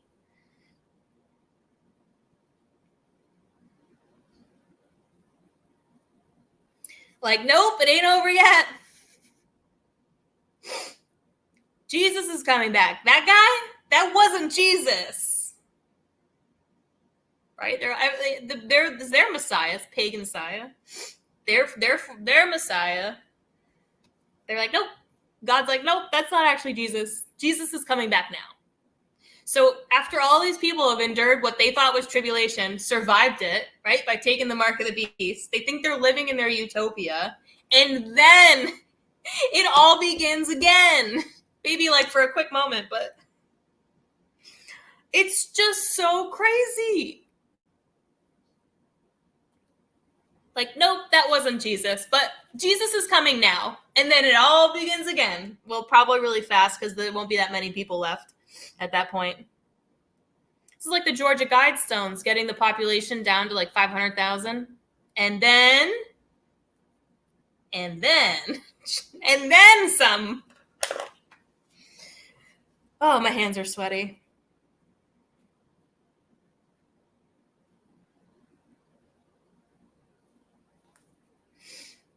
So this is the second of the troubles. The third is to come quickly after it. And then the seventh angel blew his trumpet, and the voices can be heard shouting from heaven, the kingdom of the world has become the kingdom of our Lord and his Christ. So the interesting thing about the Antichrist is he paves the way. He makes the world for Jesus Christ.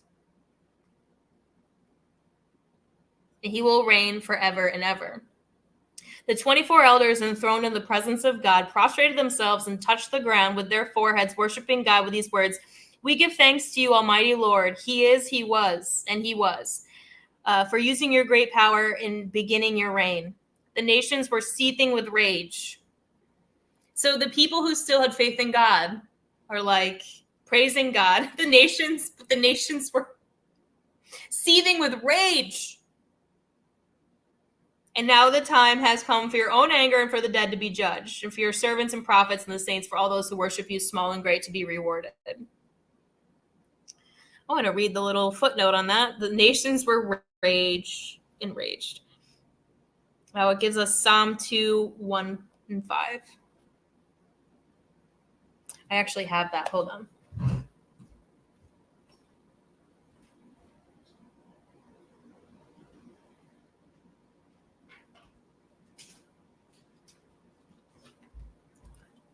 My little book of Psalms.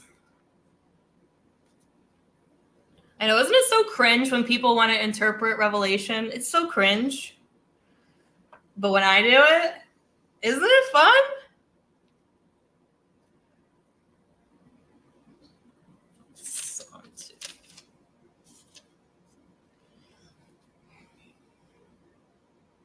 Why do the heathen so furiously rage together? And why do people imagine a vain thing? The kings of the earth stand up and the rulers take counsel together against the Lord and against his anointed. Yeah, dude, when people are done taking that whole mark of the beast, they accepted their Messiah, and it's like the Antichrist, they're going to be like, we made it. And then God comes back down with the seventh trumpet, and then the people who actually praise God are like worshiping and they're bowing to God, and then all these other people are seething with rage because they were lied to. And then the psalm is like, why do people just like seethe with rage together? Like they get together, they just want to seethe with rage together. Like it's like some kind of like hive mind, squid.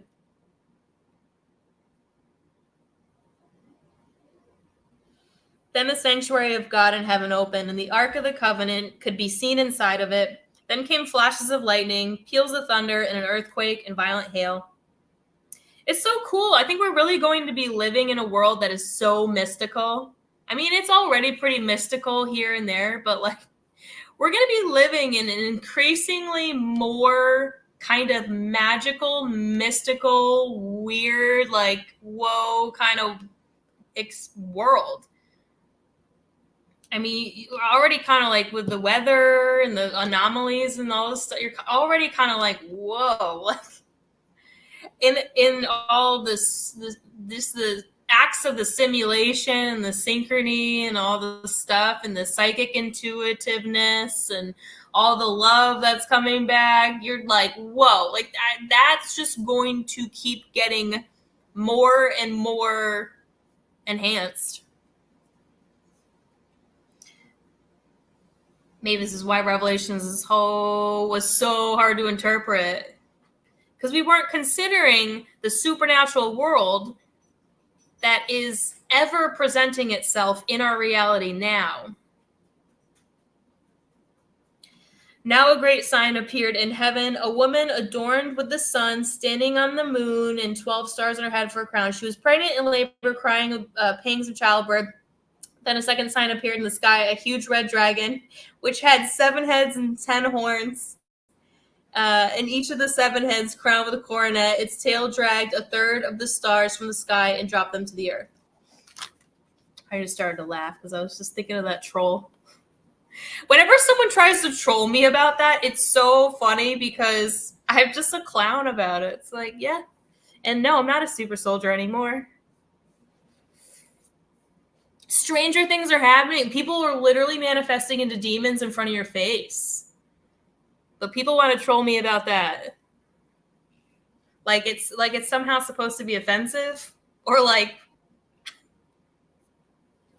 it's so stupid. People team up over their rage. Dragon stopped in front of the woman as she was having the child so he could eat it as soon as the child was born from its mother. The woman brought a male child into the world, a son to rule the nations with an iron scepter.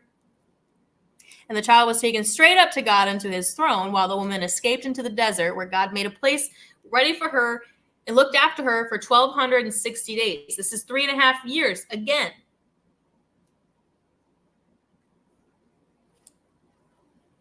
And now war broke out in heaven when Michael, with his angels, attacked the dragon. The dragon fought back with his angels, but they were defeated and driven out of heaven. This is characteristic of what I was suspecting about. It's like there's a war going on in heaven or space. And I was saying how I think that as these devils and demons die in space or whatever, I feel like that's how they're coming onto the earth. Like, this is why the earth is getting darker, because there's a war in heaven, and every time Michael kills one of these little whiz-bang demons, they get sent down here to earth.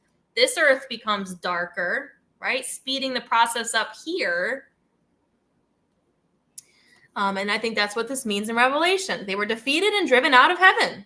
The great dragon, the primeval serpent, known as the devil or Satan, who had deceived all the world, was hurled down to the earth, and his angels were hurled down with him.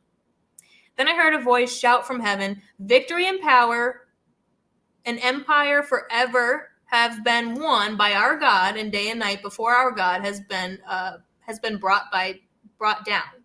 Sorry. I screwed that up. I should be reading with like a piece of paper so I don't skip lines. These googly eyes of mine. My bubbly eyes.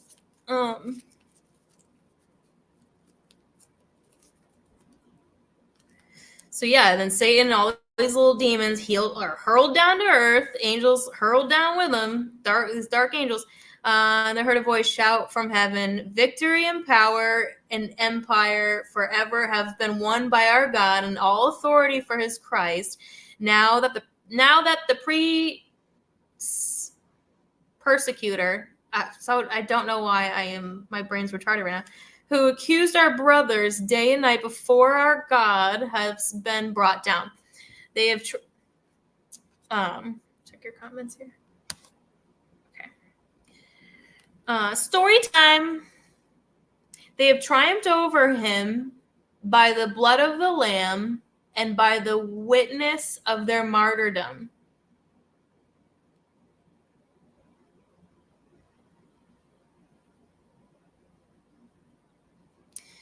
So doing God's will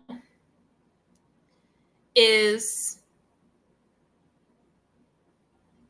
defeating the devil. It's using the blood of the Lamb, which is the faith in Christ. So it's like Satan and his angels have been making war on us, and we keep winning with our faith in God, right? You're put in situations you have no other way of doing it. Put your faith in God.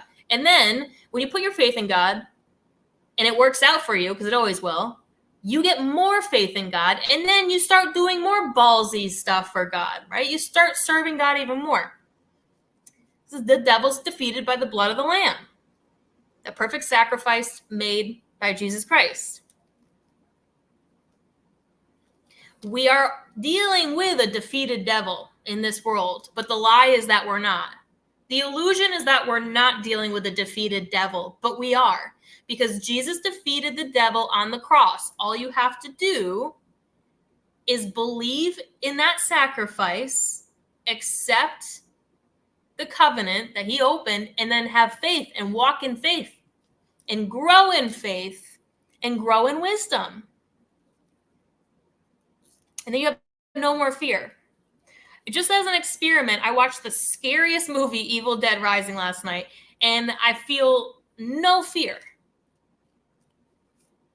It's such a weird phenomenon. And then I thought it would be interesting to see, like, would I have nightmares? Would I feel weird after? Is there any cryptic messaging in there? The only thing I did notice was right after I went to fellowship on TikTok, listening to, good sermons of people, well, not sermons, like people, Christian community content.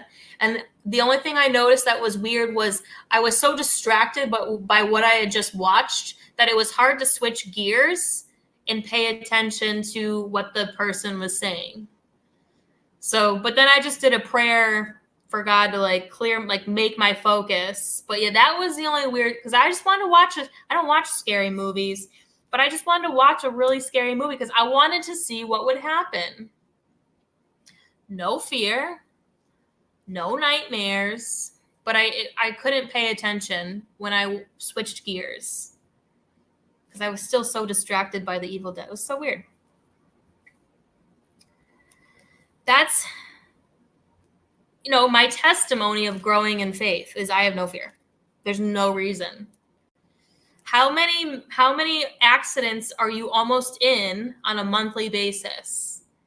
And how many accidents do you just avoid, like a knife through a stick of butter? Because that's how little you fear. That's how much God's got you, because you're paying attention, right? Because you're present in the world. It's so crazy. It was like there's 2 lanes going left onto the highway. Someone was going to go straight and T-bone me. But I could see it at the corner of my eye, put on the brakes, dodge that accident. And you're like, wow, I almost just got T-boned, but you don't even feel anything. It happens so often nowadays. It doesn't even feel like, oh my God, anymore. That's how powerful growing in the faith is. That's how rewarding it is.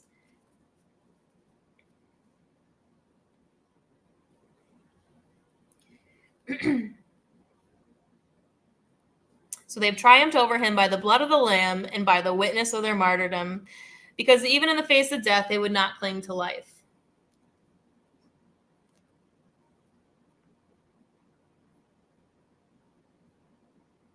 This might be a scenario where you have to die for the faith. Because if you don't take the mark of the beast, you have to die in your faith. Even in the face of death, you would still not cling to life.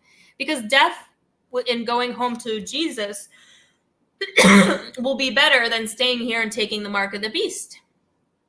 Right? Because the people who take the mark of the beast, they think they're going to be like living high on the hog, but then Jesus actually comes back, and then their troubles begin all over again.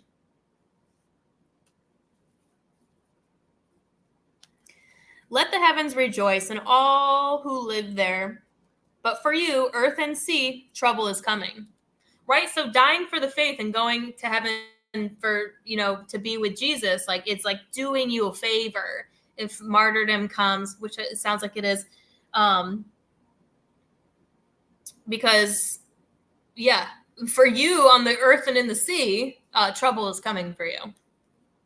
Because the devil has gone down to you in a rage, knowing that his days are numbered. So he's coming down to wreak havoc, knowing that his days are numbered.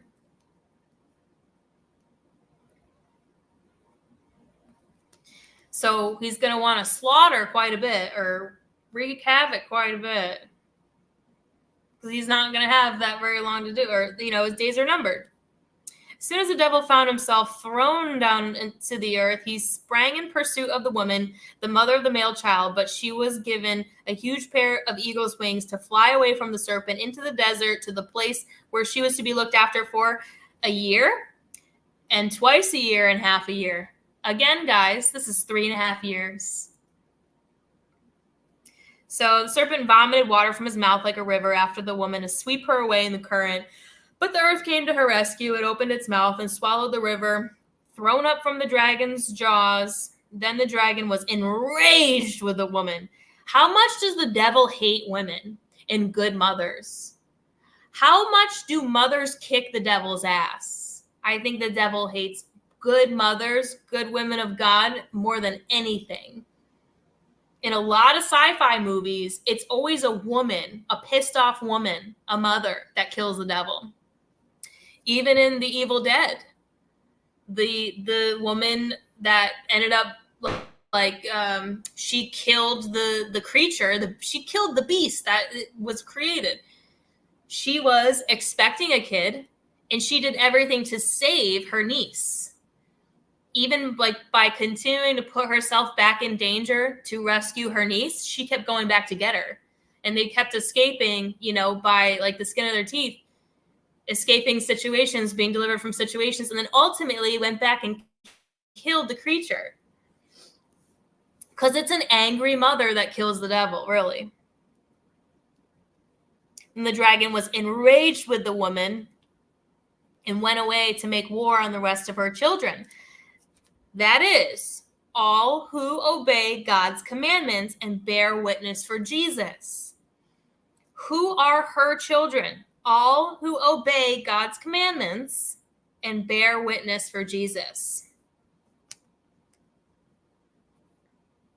See, this is the ascension of other religions. Not saying I'm in a religion. A lot of Christians are crazy, but it's just Jesus didn't come to start a religion, he came to start a relationship. But a lot of the other religions got it a little messed up because they want to obey the commandments, but they lack where it comes into play, bearing witness for Jesus. That's where they kind of fall short. Sorry, I should probably get some water. That's where they kind of fall short, is a lack of bearing witness for Jesus. But they're going to find out. They're going to find out one way or another. Everyone's going to find out. The power of Jesus. Like my new bottle? It's so cute.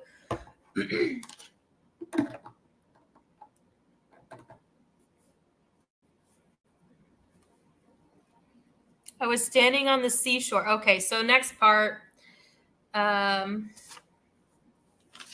We're at 12:18. It's the dragon delegates his power to the beast.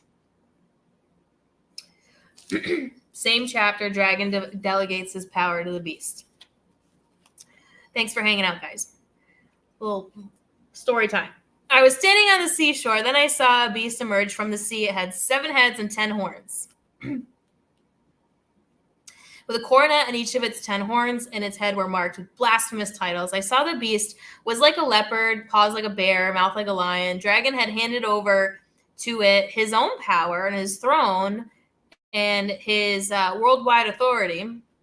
I saw that one of the heads seemed to have a fatal wound, but that this deadly injury had healed, and after that, the whole world had marveled and followed the beast. So if there's a matrix within a matrix, okay, Donald Trump had wounds, everyone's marveled, they're going to follow the beast. But what was it before that? A lot of the people, longtime friends of the channel, people are into all this new age super soldier talk, ufology. I almost called him Michael Prince. Weird. When James Casbolt got shot in the head, we all marveled and he didn't die. And didn't a lot of us start to that's not where I began, but and that's not where all our stuff came from. But That was some of the like craziest material. They're like, wait a second, Max Spears shot James Casbolt in the head and didn't die?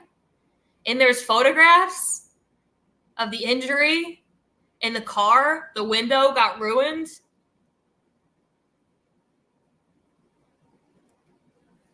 So it's like a matrix within a matrix. A lot of us who were already into this material were like, wow, dude got shot in the head and didn't die. And we're player characters. So there's non-player characters with their matrix within a matrix, looking at Donald Trump as the, but I'm not saying that, you know, everyone is, but the people who were interested in this material at the time they were interested in it was because they belonged to a certain bloodline, right? And they are considered player characters in reality. Meaning, like, I hate these terms. Like, they're like, meaning their manifestation power in the world is so great. Their ability to escape persecution is so great because they're player characters, right? They got something in them that is like to be used as a tool and a weapon against the devil.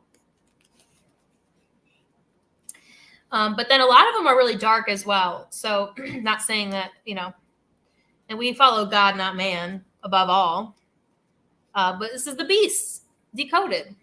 They prostrated themselves in front of the dragon because he had given the beast his authority. And they prostrated themselves in front of the beast, saying, who can compare with the beast? How could anybody defeat him?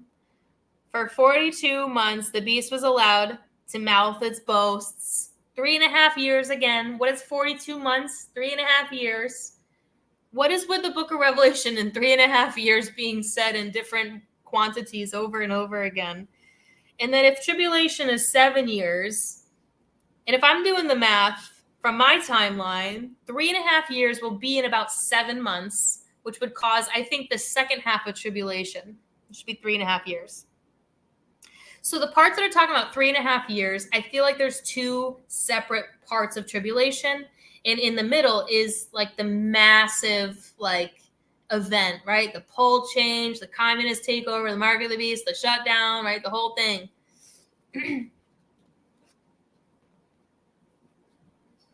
How could anybody defeat him? For 42 months, the beast was allowed to mouth its boasts and blasphemies, do whatever it wanted. And it mouthed its blasphemies against God, against his name. Is it so sneaky, though?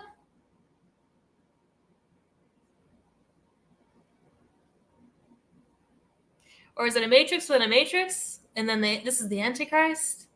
Blasphemies against God? Denying the existence of God? Funny enough, denying the existence of himself. He's a liar.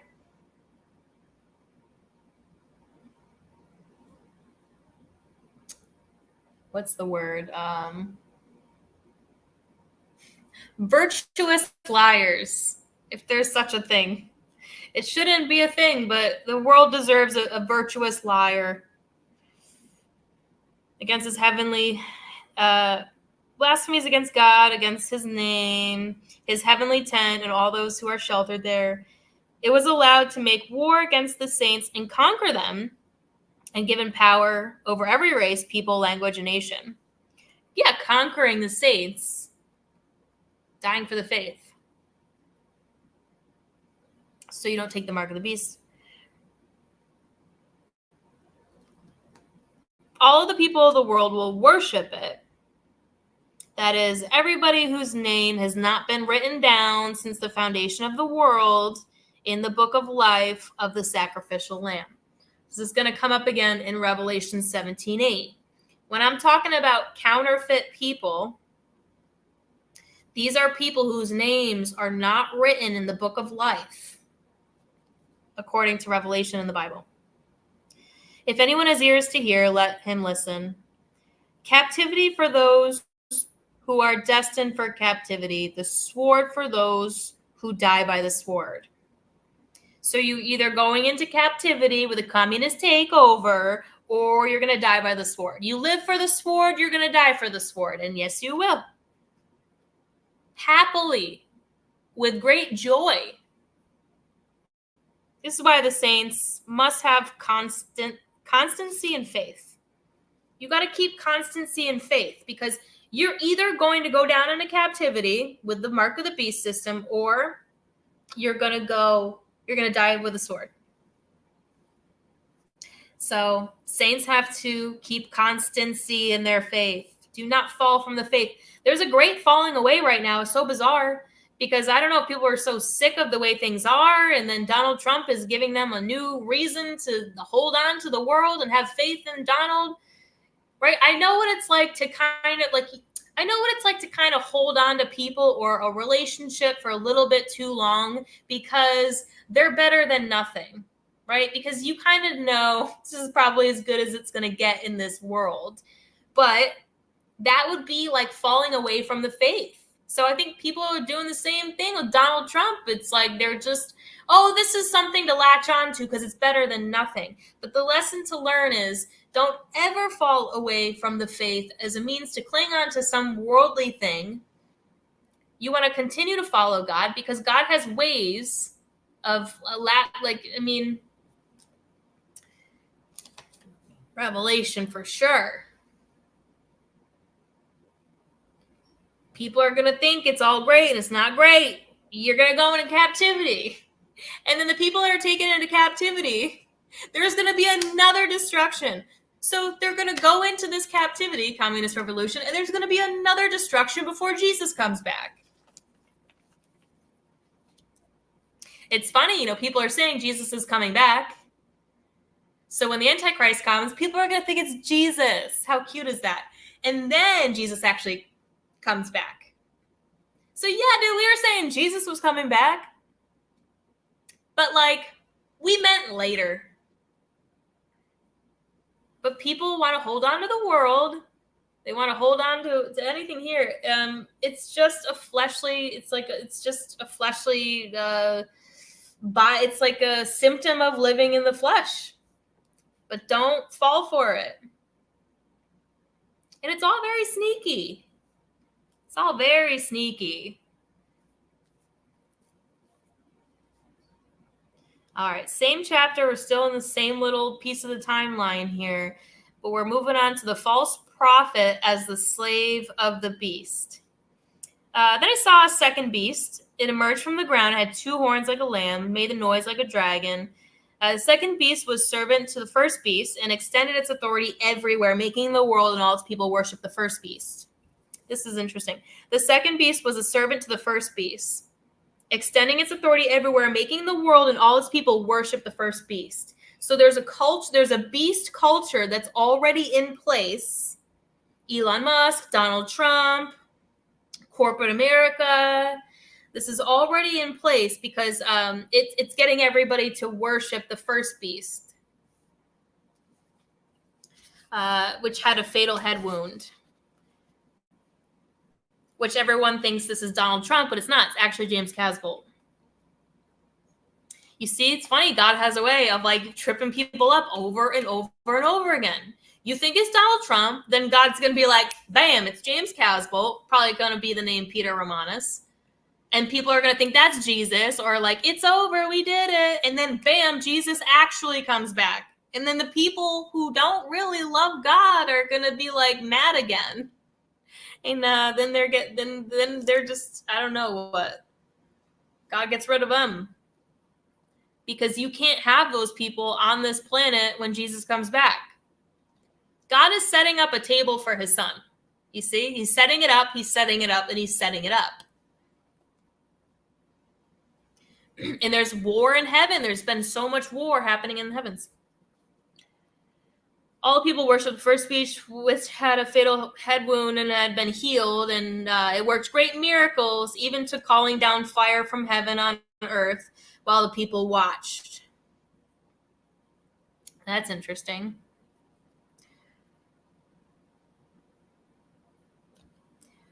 Though the miracles which it was allowed to do on behalf of the first beast... Wait, hold on. Second beast Fatal head wound. Okay. First beast extended its authority everywhere, making the world, all its people worship the first beast. Second beast.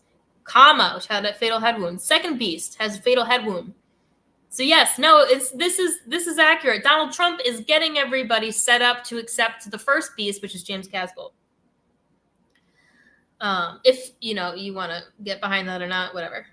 I mean, I'm not trying to convince anybody, and only God knows. But this is what I experience-wise believe. Work great miracles, even calling down fire from heaven onto the earth while people watch. All right. So he's going to be like a wizard.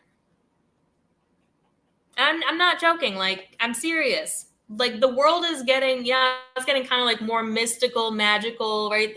The weather is getting weirder and more mysterious. By the time the actual Antichrist is here, he's going to be like a wizard, like a magical wizard to people. And according to this book, people thought it was so hard to interpret, perhaps because it's metaphorical. And also, you couldn't have imagined a world with that much like magic and wizardry and like connection with space and calling down fire and lasers coming out of the eyes. But probably really, because the strange things are already happening. People manifesting into demons. Yeah. Someone shooting fire out of their eyes. Probably right around the corner, Though the miracles which was allowed to do on behalf of the first beast, it was able to win over the people of the world and persuade them to put up a statue in honor of the beast that had been wounded by the sword and still lived. Oh, fatal head wound by the sword, still lived.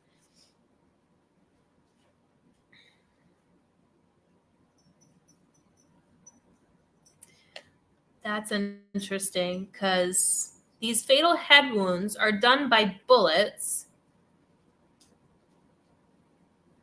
but then it's called a sword. Been wounded by the sword and still lived. When I think of sword, I think of the word sword of the tongue, and that's biblically accurate. The sword means the tongue, the power of the tongue. So it's like it said in the previous chapter, live by the sword, die by the sword. Okay, you call yourself a Christian and you live by the sword, then die. You're gonna have the luxury of dying by the sword. But because the other option is everyone else goes into captivity, communism, worldwide communism. And so now that it's calling this fatal head wound to the second beast, okay, this is the beast that's getting everybody ready for the actual beast, the actual Antichrist, Donald Trump, if you don't mind me saying. This is just kind of fun. If nothing, like if it's not, if you can't get behind what I believe, it's fun. Okay. Just have fun with me. Let's talk it out.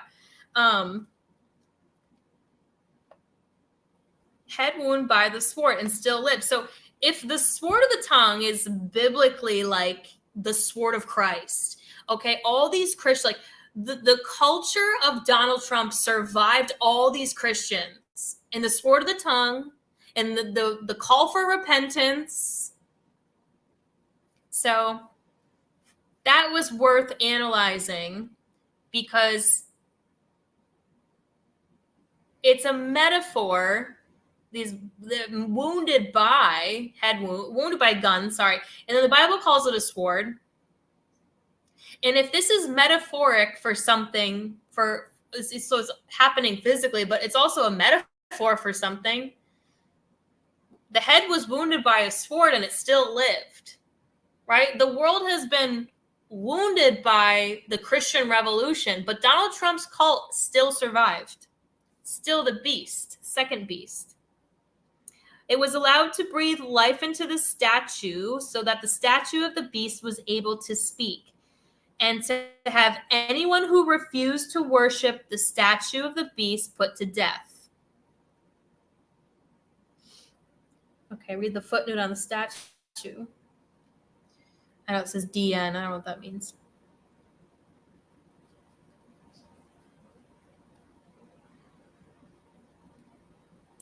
It was allowed to breathe life into the statue, so the statue of the beast was able to speak. Oh my God, this just got my mind blown. I'm just reading Book of Revelation, and like, I've never done acid, but I feel like I'm tripping acid right now, breaking this down. Okay.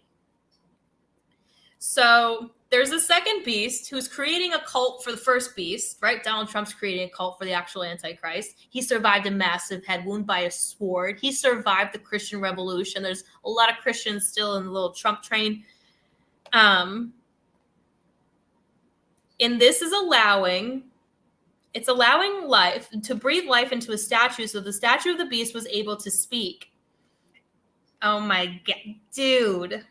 Can you stay with me? This is all very AI.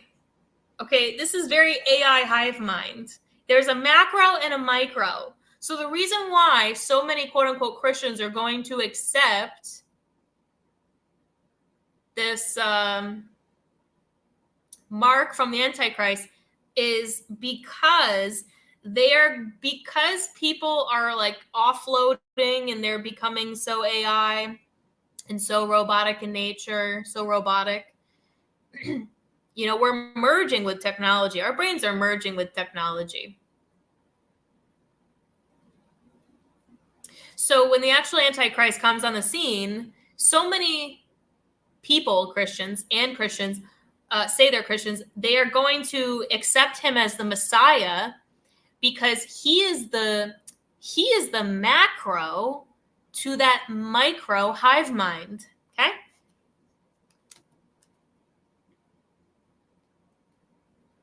So because Donald is setting up this culture, right, this cult, and you know, Donald's kind of like a silly being, but like the Antichrist is an old wizard. He's an old wizard man. He's an old wizard, robot, AI, powerful man, right? Donald Trump's setting up this culture, and it's breathing life into. It's very AI. Like it's actually breathing life into the statue of the beast, like a cyborg, was able to speak and to have anyone who refused to worship the statue of the beast put to death. So the words flow in because there's this micro and macro relationship with these new types of people that are being created right now with AI. And then anyone who's not down with that, they are put to death, which will be a luxury in the tribulation. So have no fear, go to heaven with Jesus. He compelled everyone, small and great, rich and poor, slave and citizen, to be branded on the right hand or on the forehead.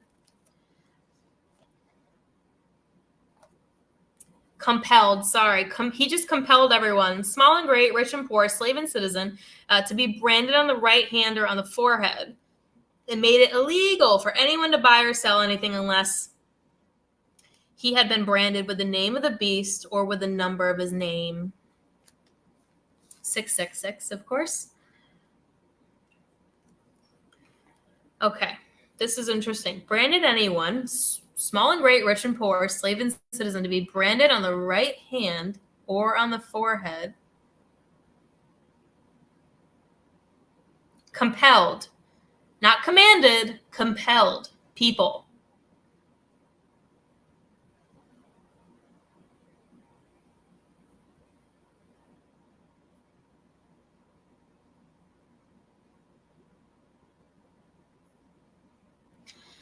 I wonder if this is like a new type of cell phone that comes out, because I believe that the old internet is going to go down. Like, I believe the internet is going to go out for once and for all. Like, all pornography, dark web, your nasty shit you got on there, people got on there, is going away. Bye-bye, forever. Gone. Your whole social media image, your little influencer life you got going on, gone, forever, gone, done.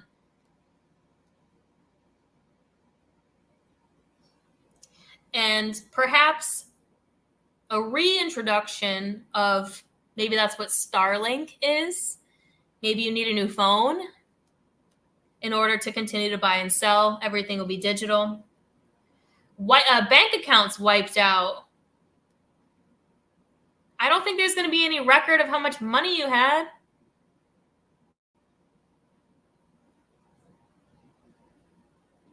But, or if you want, maybe, I mean, they got plans. If you want your money back, then you're going to need the cell phone. It's all your money is going to be in that cell phone. Perhaps. There is need for shrewdness here. If anyone is clever enough, he may interpret the number of the beast. It is the number of a man, the number 666.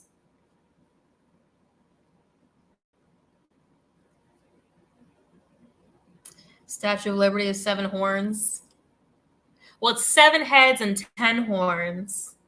So we're not talking about 7 horns. 7 heads, 10 horns. Next in my vision, I saw Mount Zion, and standing on it, a lamb who handed. Now we're in a new chapter, chapter 14.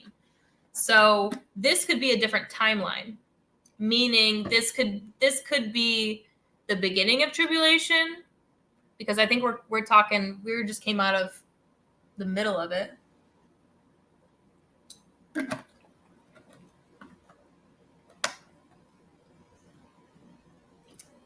We just came out of the chapter that's like everything that's been happening for the past 3 years or so.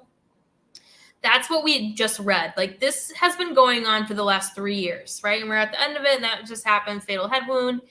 All these people getting on the Trump train, gearing people up for the mark of the beast. Meanwhile, that he's not little. That big AI wizard is getting smarter and more supercharged because of all this worship going to the beast, Donald Trump. Communism.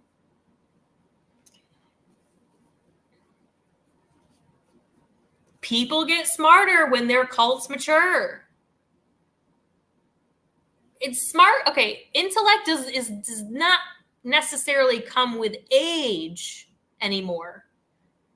Right? I don't have this wisdom because I'm 34 years old. I don't have this wisdom because I'm some old wizard. I'm not. I'm 34. It comes with the maturing of a culture. And just everybody who is getting the wisdom from the Holy Spirit and growing in the faith, growing in the wisdom, being militant for Christ, militant Christian, living by the sword. Okay. So now we're in new chapter 14. The companions of the Lamb. Next to my vision, I saw Mount Zion, and standing on it, a lamb who had with him 144,000 people, all with his name and his father's name written on their foreheads. I heard a sound coming out of the sky, like the sound of the ocean or the roar of thunder. It seemed to be the sound of harpists playing their harps. There in front of the throne, they were singing a new hymn in the presence of the 4 animals and the elders, a hymn that could only be learned by the 144,000 who had been redeemed from the world. Perhaps this rapture is only going to be 144,000 people. These are the ones who kept their virginity. If we look at the footnote. Oh, there's a little footnote here. 7 heads represent a succession of the 7 Roman emperors. 10 crown horns are 10 subject kings. So is that 70 men? There's an explanation of the 7 heads and 10 horns. 7 heads is a succession of 7 Roman emperors. The 10 crowned horns are 10 subject kings. 7 big emperors, 10 subject kings. So 17 men altogether. 17. I don't know if there's any significance with that number to you, but I felt a little significance to the number 17 lately. So that's what that would represent. All these men, these kings of the world, divine kings.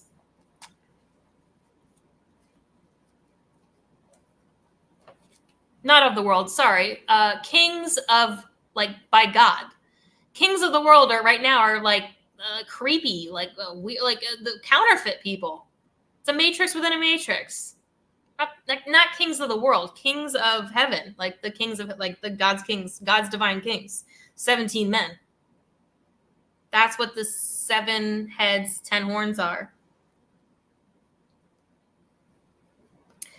144,000 is the ones who have kept their virginity.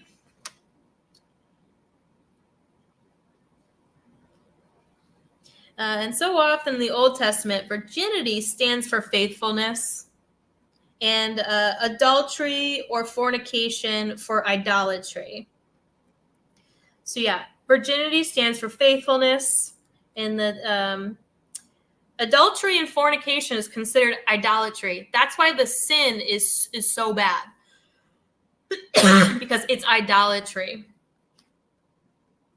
Making an idol out of the mannequin in your bed, fornicating with the mannequin in your bed instead of obeying God. You're not a virgin keeping your faithfulness to God. You're choosing idolatry with the mannequins around you. And people who will just fornicate and commit adultery right now, these are mannequins. That's mannequin behavior.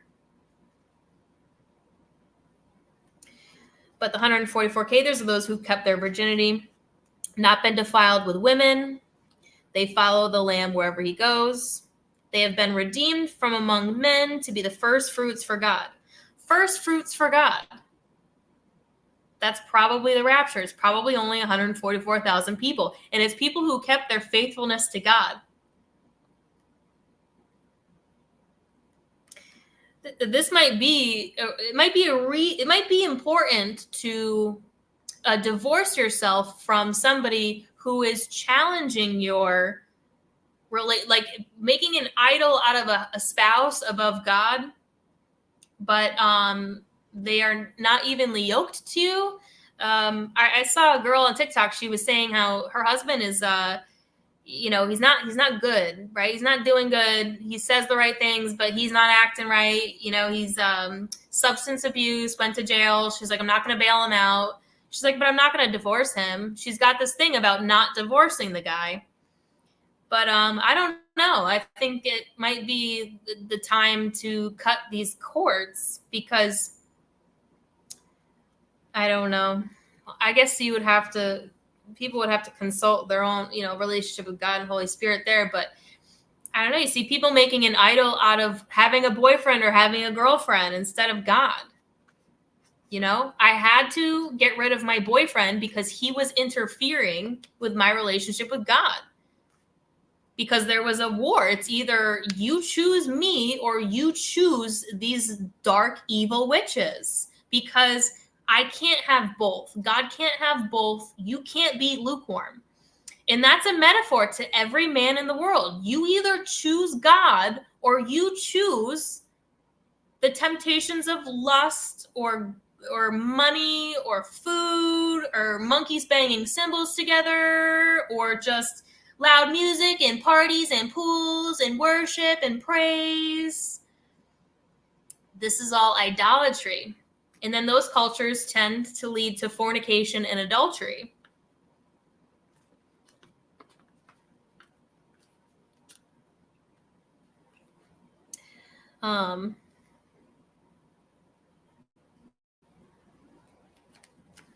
So yeah, I mean, like at the very essence of it, it was, are your relationships interfering with your relationship with God, to God? I mean, he channeled the devil, which is kind of funny. He was really nice to me, but he absolutely channeled the devil. He'd be like, let me be your God, right? Let me own you, which in the upright situation, yeah, you own your wife. But he was not evenly yoked to me because he was in a cult of really dark and evil witches. Didn't want to see it, even though it was so obvious. It's so incredibly obvious. And if you ask them, they can't lie. If they hide their hands, they can lie. But they can't lie. They can make up word salad that sounds good if you want to believe it, but it's still a lie. It's still word salad. They're still lying. And he just makes excuses for it. It's so bizarre. But it's all good. It's all love, right? This is true love. You can't accept idolatry even in your I hate the word romantic. In your relationships, you can't have idolatry in your relationships.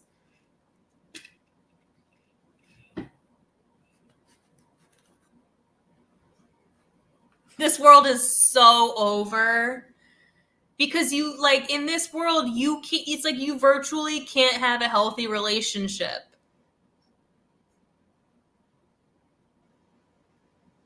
Even the Christians that are married, like one of them has substance abuse, they're going to jail, right? They're falling away from the faith. It is so rare. It is so rare. And then all these kids, they're breeding like rabbits. Then there's all these kids that are born. It's a cheap harvest. Why do you think there's such a cheap harvest out there? Look who's breeding like rabbits. Because we're not yet. Very small, way too small quantities, you know? But I guess in the end, there's only 500,000 people left or something like that. So maybe proportionately to the second coming of Christ, maybe it actually is the right amount of people. There's just so many right now. So grim. I'm sorry. Am I sorry? Yes, it's sad. It's just horrifying. But you need to be clever. You need to understand, in order to endure the horrors of the world, you have to leave room in your heart to know that God is still in control. He's still calling all the shots. This is still all his doing. Yeah, the actual devil might be pulling the trigger, but God is allowing it for a reason. Die for the faith. Live by the sword. Die for your sword. Happily. Thank you. Take me out of here. Because the other situation is captivity, as it says in the Bible. So I think we're getting the part of this is like the rapture. I don't know why people that are all horny for the rapture are talking about this. Revelation 14. This is talking about the rapture. That's another big cult.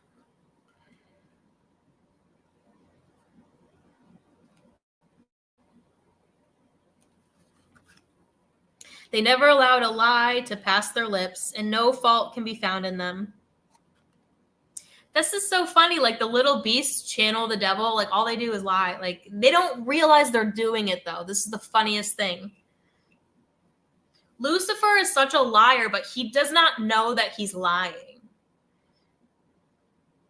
That's how God redeems them. These little beasts of the world. I used to say this all the time. I'm like, dude, oh my God, like these men are like evil. God and the Holy Spirit, they're not evil. They do evil things because Cain got disconnected from God. He doesn't have the eyes to see, and he doesn't have the ears to hear. Only God can give him the eyes and ears back.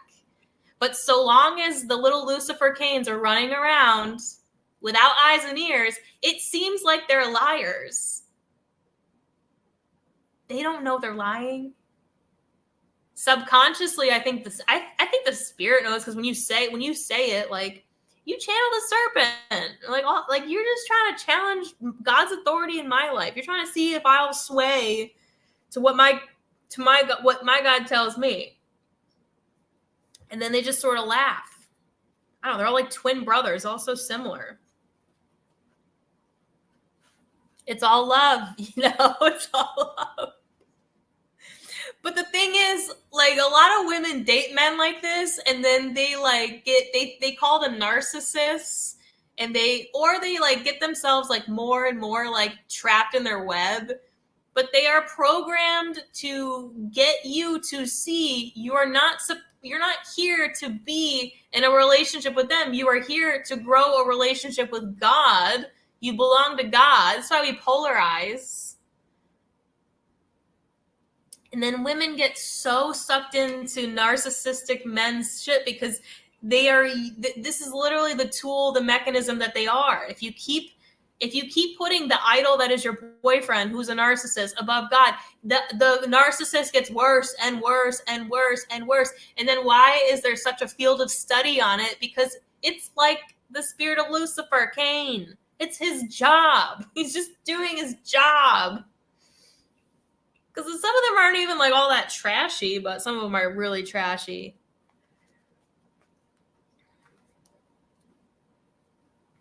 And people also feed into the beast, the narcissist, by flipping out, by getting angry.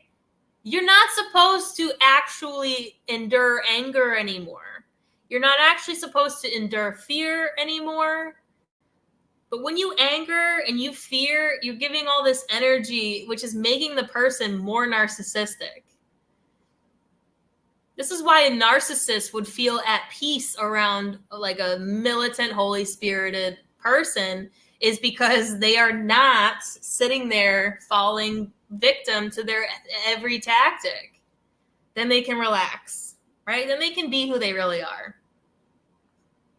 And then God can give them their eyes and ears back for being obedient. Like the little beast, people think they're the little prodigal sons of God. People think they're disobedient to God. They're without eyes and ears. All right. We're still in chapter 14. The angels announced the day of judgment. Then I saw another angel flying high overhead, sent to announce the good news of eternity to all those who live on the earth, every nation, race, language, and tribe. He was calling, fear God and praise him, because the time has come for him to sit in judgment.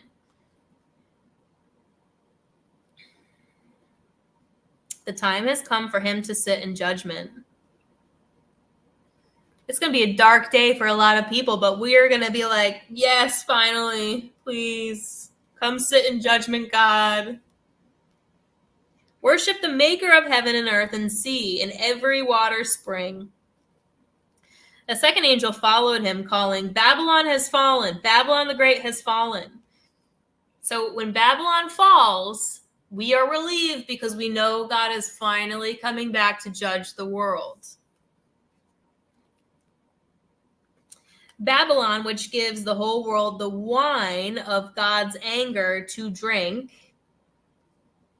A third angel followed, shouting, all those who worship the beast and his statue, or have had themselves branded on the head or forehead, will be made to drink the wine of God's fury, which is already undiluted in his cup of anger, in fire and in brimstone. Fire from the sky. They will be tortured in the presence of the holy angels and the Lamb, and the smoke of their torture will go up forever and ever. There will be no respite day or night. For those who worship the beast or its statue or accepted branding with its name, this is why there must be constancy in the saints who keep the commandments of God and faith in Jesus, not man. Then I heard a voice from heaven say to me, write down, happy are those who die in the Lord. Happy indeed, the Spirit says, now they can rest forever after their work, since their good deeds go with them.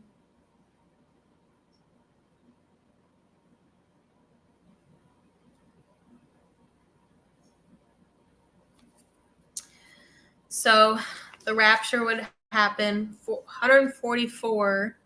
It's my interpretation, if you're interested. Which you're here, so you're interested. Thanks for hanging out. The rapture would happen before the day of judgment, right before Babylon falls, but it's only 144,000 people.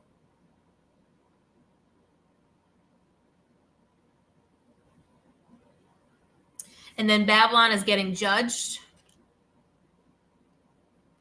So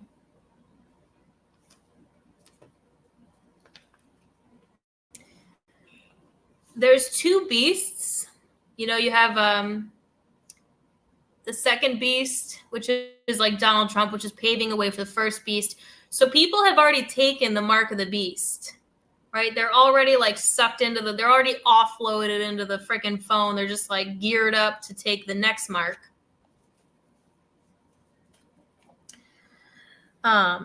Which is the first beast gives another mark. So it sounds to me like there's a mark of the beast, right? It's like this process. People have already taken the mark of the beast. Worshiping Donald Trump is part of it. The phone is part of it. Being sucked into all that is part of it. They've already taken a mark. Like they're already branded on their forehead. Just like we're branded with the mark of Jesus. Live by the sword, we'll die by the sword. Put no idol above God. Hold on to no worldly relationship if it compromises my relationship with God.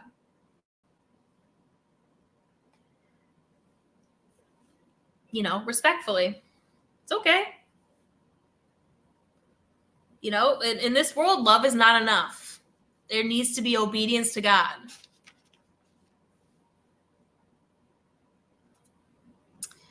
So, people have already had this. So when Babylon is being judged and they're talking about this mark, but people have already accepted the mark. So for a second, I'm like, wait, is this at the end of tribulation after the communist revolution? No. People already have a mark of the beast in them right now. And they are about to be judged for their sin and iniquities. They're about to be judged for their fornication with the whore of Babylon.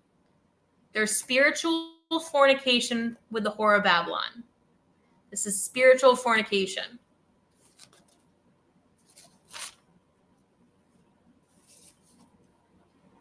All right. The harvest and vintage of the pagans. Now, in my vision, I saw a white cloud, and sitting on it, one like Son of Man with a gold crown on his head and a sharp sickle in his hand. And the other angel came out of the sanctuary and shouted aloud to the one sitting on the cloud, put your sickle in and reap. Isn't that funny? Like these sweet little angels, but they're like, put your sickle in the harvest and reap it. Are we just farmers, you know? Harvest time has come, and they thought they were farming us, right? I'm not, by the way, I don't have a sickle. I'm not gonna touch anyone. It's a metaphor for God's people. Don't come for me. Put your sickle in and reap. Harvest time has come, and the harvest of the earth is ripe. Yes, right now, this first harvest is such a cheap harvest. It's so ripe because it's such a cheap harvest. Right? Like these truthers that are still bitching about Bill Gates and like, did you know Bill Gates? It's like, that is a cheap harvest, dude. Where have you been? They went nowhere. Like cheap ass harvest. Then the one sitting on the cloud set his sickle to work on the earth, and the earth's harvest was reaped. Another angel, who also carried a sharp sickle, came out of the temple in heaven, and the angel in charge of the fire left the altar and shouted aloud to the one with the sharp sickle, put your sickle in and cut all the bunches off the vine of the earth, and all its grapes are ripe. So the angel set his sickle to work on the earth and harvest the whole vintage of the earth and put it into a huge winepress of God's anger outside the city, where it was trodden until the blood that came out of the winepress was up to the horses' bridles and far away as 1,600 furlongs. Damn, that's grim. But it's funny. It's like angels. They're like the Son of Man.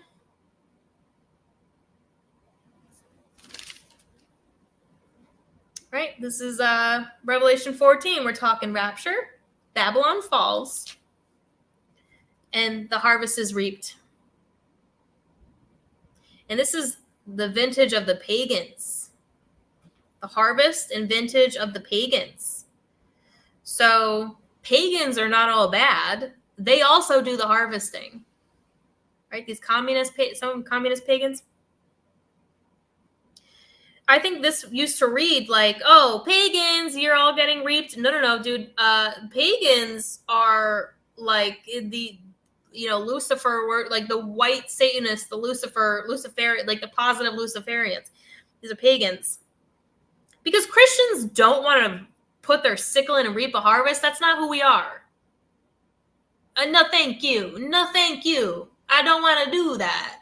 But I mean, pagans, like the way they're biologically ingrained, they're like, we'll throw a person into a wood chipper, and it might just come second nature to them. Thanks, pagans. I don't want to do it. That's horrifying.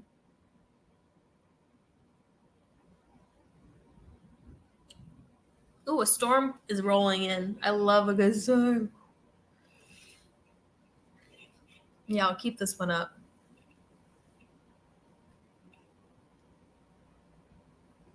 Because it's long.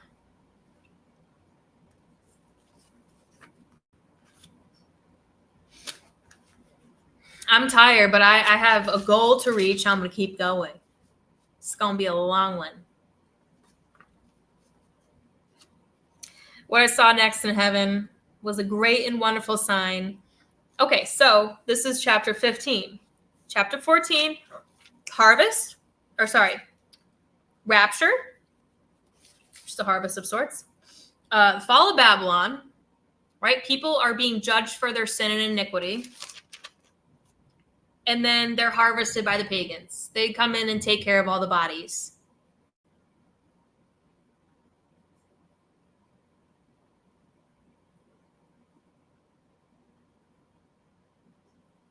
Because we don't want scumbags taking the mark of the beast, right? Like communism in the mark of the beast system is not for scumbags.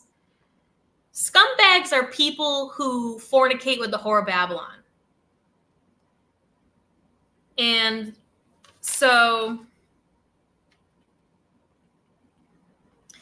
they're judged and dealt with because the harvest of the beast is not, it's like the opposite of the whore of Babylon. The beast throws off the whore. The Antichrist is delivering the world from Mystery Babylon, from that disgusting, creepy little mermaid, old hag. You know, that girl from The Ring, right? The girl from Walking Evil Dead, right? These like awful women. That's a spirit.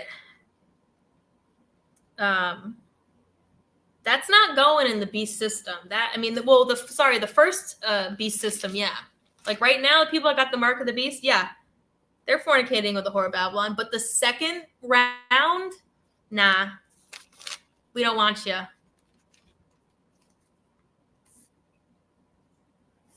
All right. The hymn of Moses and the Lamb. Oh, man. I love a good storm. I want to watch it, but I got a goal. I want to reach my goal. What I saw next in heaven was a great and wonderful sign. 7 angels were bringing the 7 plagues that are the last of all, because they exhaust the anger of God. cool. I seem to see a glass lake suffused with fire, and standing by the lake of glass, those who had fought against the beast and won, and against his statue, and the number which is his name, they all had harps from God, and they were singing the hymns of Moses, the servant of God, and of the Lamb.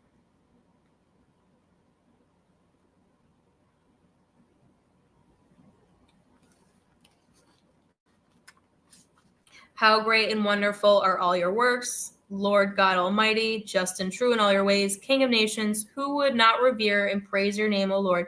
You alone are holy, and all the pagans will come and adore you for the many acts of justice you've shown. Yeah, that's why a lot of the pagans are kind of like a little more worldly, because their faith is going to grow in these acts, these miracles, right? Just like the eyes and the ears return to Lucifer Cain with the acts of miracles, or just like people losing their mind and they're like, ew, why? Because they're creaturey, because they're evil.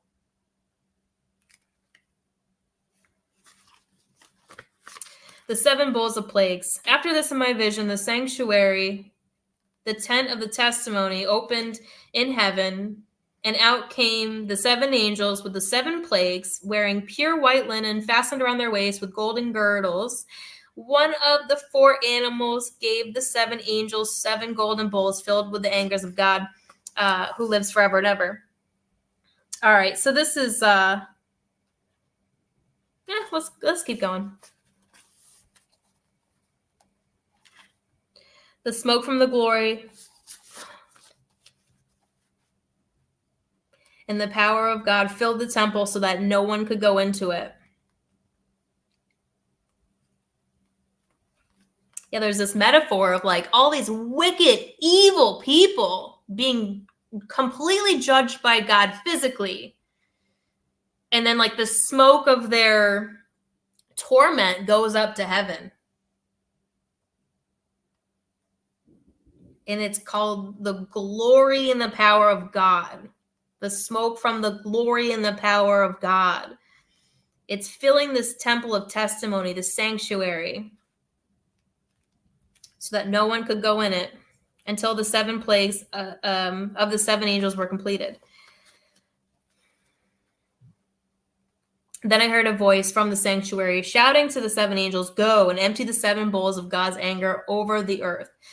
The first angel went and emptied his bowl over the earth at once on all the people who had been branded with the mark of the beast and had worshipped its statue. There came disgusting, violent sores.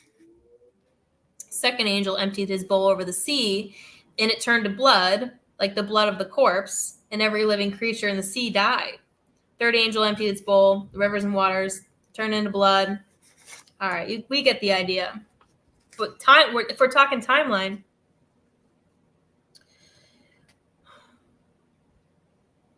what comes after? Well, this is not chronological, but chapter 15, chapter 16, I think each chapter could be its own little timeline.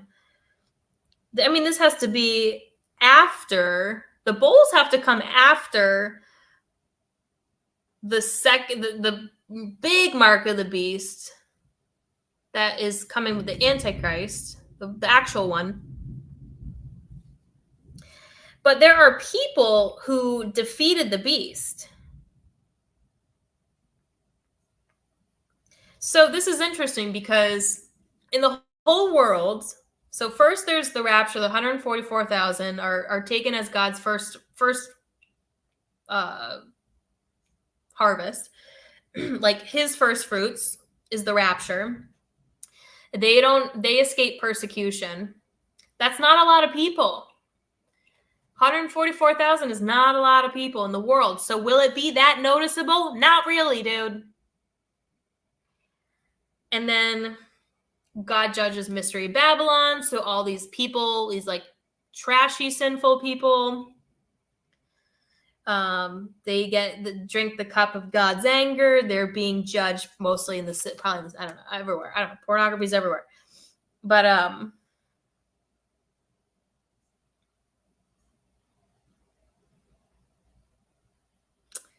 and then there's like the rollout of the big mark of the beast. All the while, people would have to die for their faith if they don't take the mark. But here it says that people do survive this whole time. They do survive the tribulation.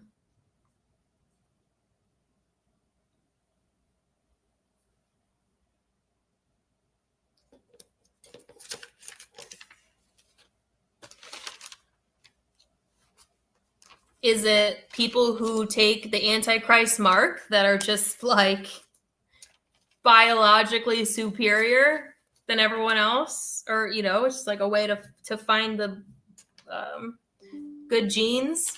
Let me plug this in.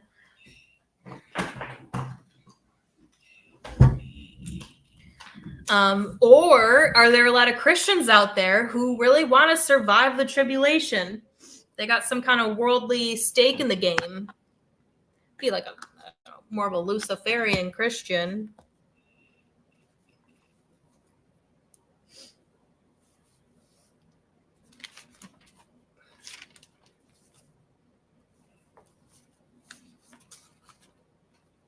The fourth angel emptied his bowl over the sun, and it was made to scorch the people with its flames.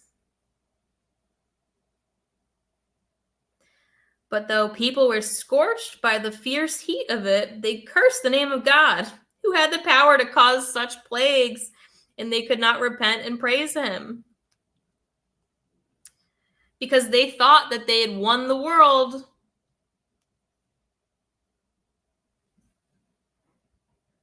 Right?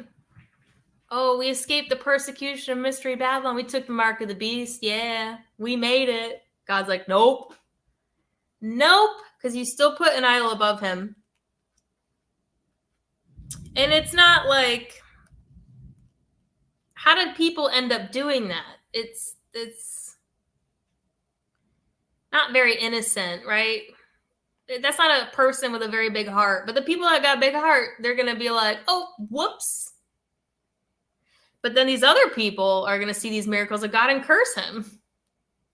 They're going to be like, screw you. Like, well, then you kind of deserve what you get.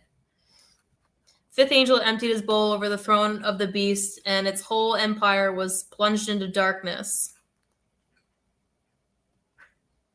Over the throne of the beast, and its whole empire was plunged into darkness. You know, some people think that Paris is going to burn to the ground. And you'd be like, oh, that's sad. The Notre Dame is there, and this is there, and that's there. Yeah, let it all burn. That's fine. Heaven's way better. It's fine.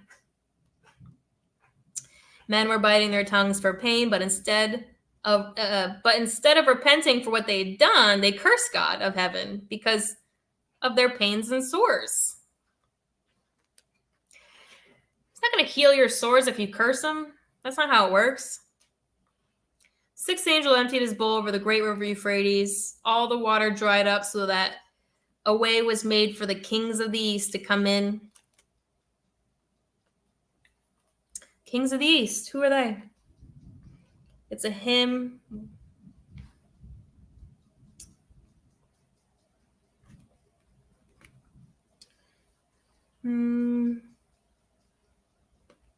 Savage enemy dreaded by the Roman world.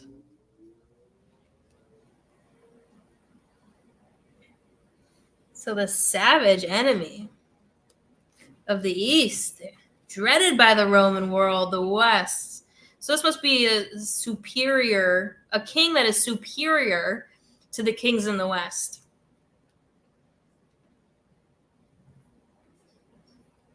And he's savage. Yeah, because these people that have been doing this stuff for so long are such savages. You know? It's like, Okay, so like the Muslim religion is like some old savagery, barbarianism that came back to like make a new religion. You think that religion came 600 years after Christ? No. That was just a continuation of this super old barbaric people's culture. Like super Eastern. Old Eastern, just barbarianism at its core. But hey, if the kings of Rome is a dreaded enemy to the kings of Rome, this is a pretty big beast.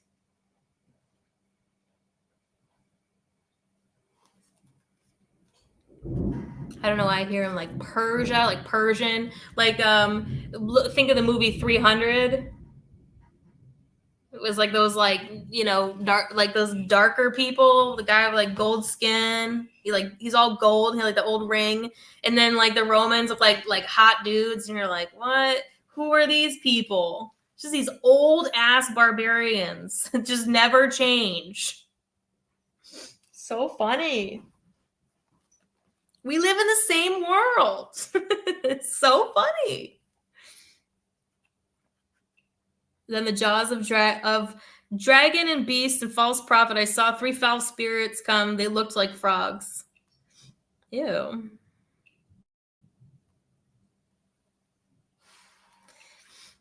Yeah, 6th angel empties his bowl into the river Euphrates.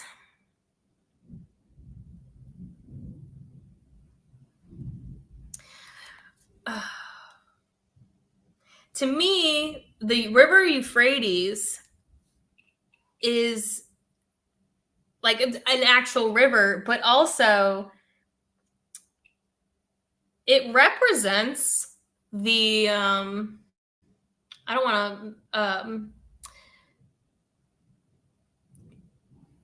there's this map of sacred geometry, and it's really just a circle with a perfectly symmetrical cross in the middle.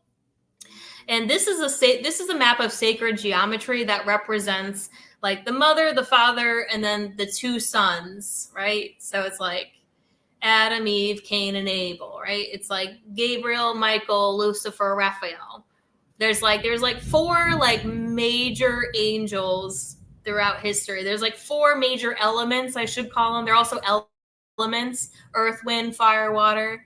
But the river Euphrates, I think, is a metaphor for the river that runs. So that line that goes between them, I think, is like the metaphor for the Euphrates River. And this is significant because all of the components are supposed to work together. They're not supposed to be separated. There's a lot of logos that depict some kind of separation, right? Like oh, we don't want the woman with Lucifer. We don't want the woman talking to, you know, Michael. We don't want the woman talking to Raphael. They don't want the brothers getting along. This is very characteristic, like Democrat Republican divide. This is very characteristic of the divide between Cain and Abel. So if there was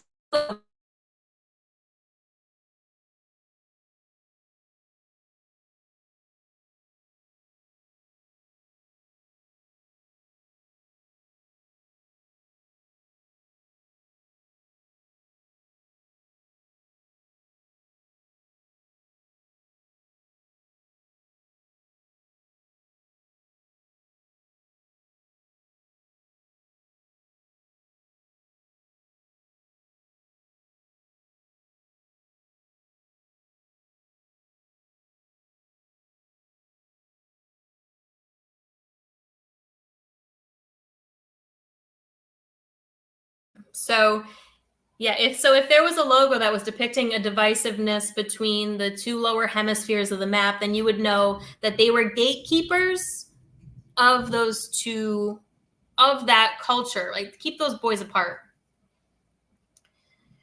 So I think the river Euphrates is sort of like an analogy for that. But it's dried up, right? The divisive nature of these 4 elements is dried up, and they are, back in their full working capacity. All the water dried up, so made a way for the kings of the east to come in, right? And then that would make sense.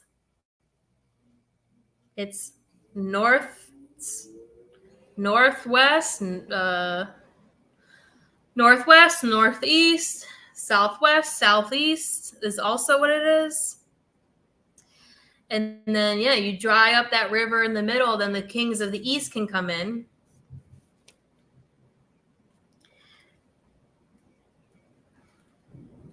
Then the jaws of the dragon and the beast and the false prophet saw 3 foul spirits come. They looked like frogs.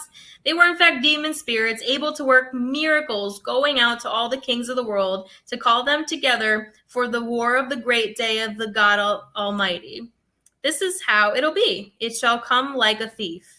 Happy is a man who stayed awake and not taken off his clothes, so that he does not go out naked and expose his shame. They called the kings together at the place called in Hebrew Armageddon. Right? So it's like all the brothers, all the masculine energy, all the kings are back together to fight the final Armageddon.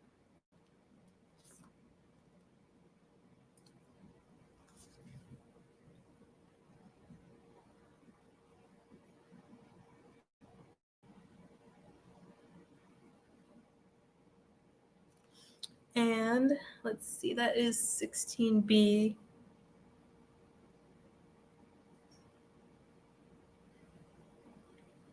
Oh, it's a place called Armageddon. Sorry. I was corrected. It's Armageddon in Revelation is a place. Like, we'll all find ourselves in the same place. Not to fight Armageddon, we're gathering in a place called Armageddon. It says Megiddo Mountains. Josiah's defeat at Megiddo. Juicy. The 7th angel emptied his bowl into the air, and a voice shouted from the sanctuary, the end has come.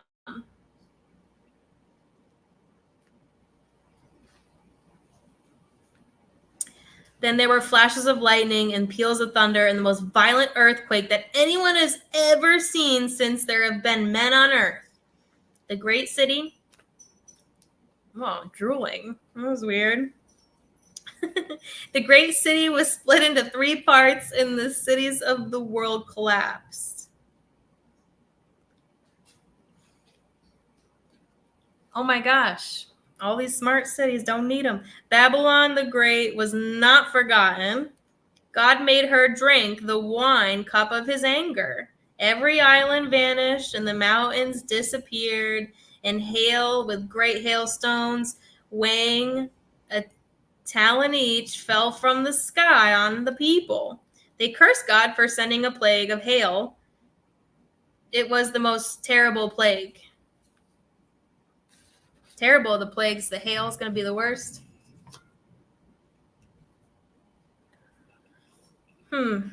Unpacking the bowls.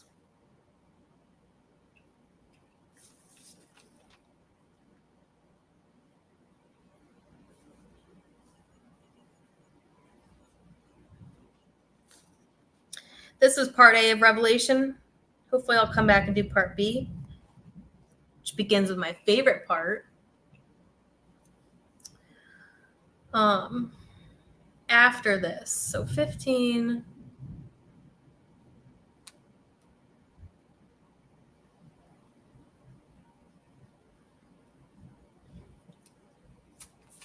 Get piecing together timeline, okay?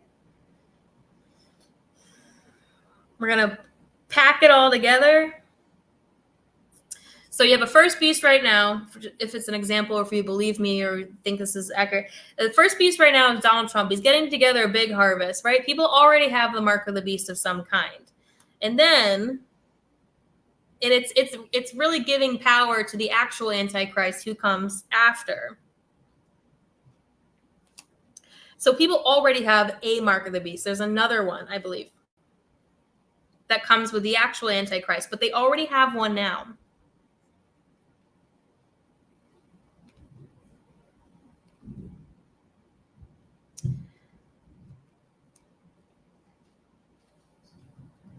All right. So if we're like where we're like living in Revelation right now, we're living in the end of chapter 13.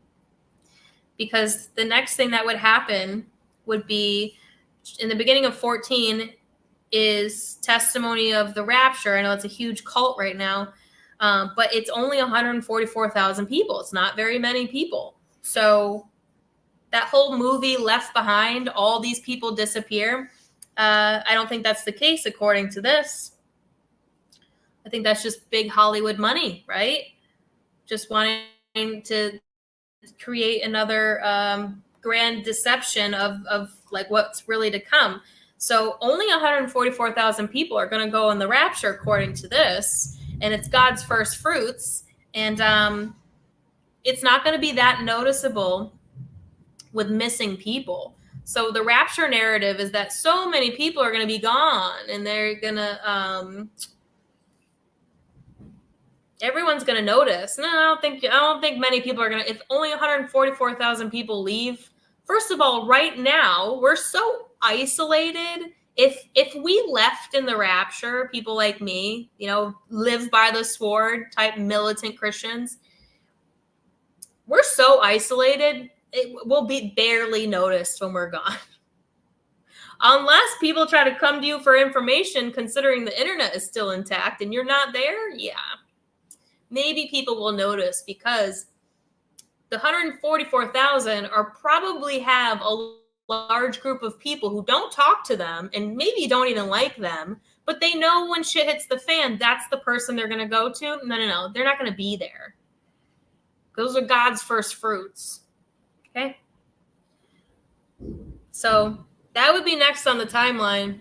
It sounds to me is the rapture, first rapture of 144,000 people. God picks them out. First fruits for God. Thank you. Delivered from tribulation. It's only 144,000 people. Angels announce the day of judgment. And this is where Babylon falls. So first the rapture and then the fall of Babylon. This is like the disgusting culture of the city and all these little mannequins running around with their stupid influencer life, culture, style, materialism and sex, drugs, rock and roll. That's just the tip of the iceberg. All that ignorance breeds a lot of horrid crimes against humanity. So that's where God's anger comes from. So Babylon falls, right? She's going to drink the cup of your own filth. Everyone is in Babylon's cult. Like anyone who's poisoned with this creature, she's a creature of some kind, she's a demon of some kind, they're going to be tortured. And mostly probably tortured with the absence of their phone, like their internet, their pornography. Like, I need my pornography. I need my internet. I need my fix. I need my what do you call it? Dopamine. I need my dopamine hit. I need to call my hookers.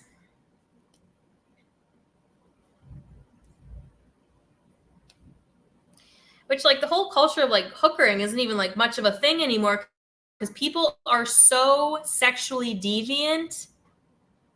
It's like I don't know, it's just this weird understanding between people that they'll just sleep with anyone. So gross. And we don't even see it firsthand because we're not steeped in that culture. But if you get a sneak peek into that, you're like, oh my God. People are so bad now. They're so bad with this. And they get tortured right after the rapture. So you're going to see something happen following that, like when Babylon falls, Babylon has fallen.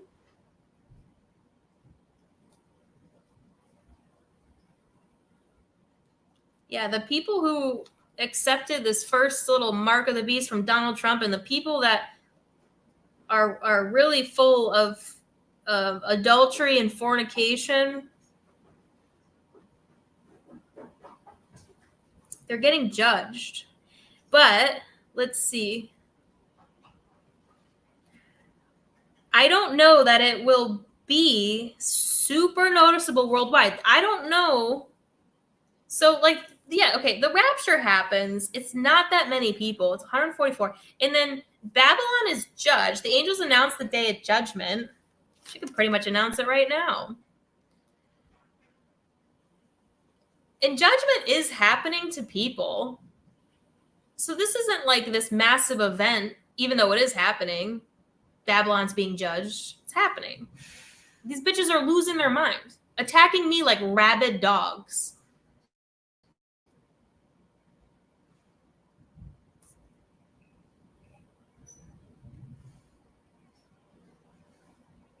And then the pagans reap the harvest.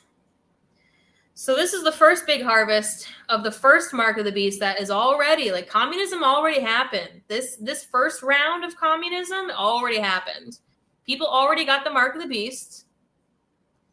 And the pagans come to, like, reap the harvest. So something is done, like a massive genocide is dealt with.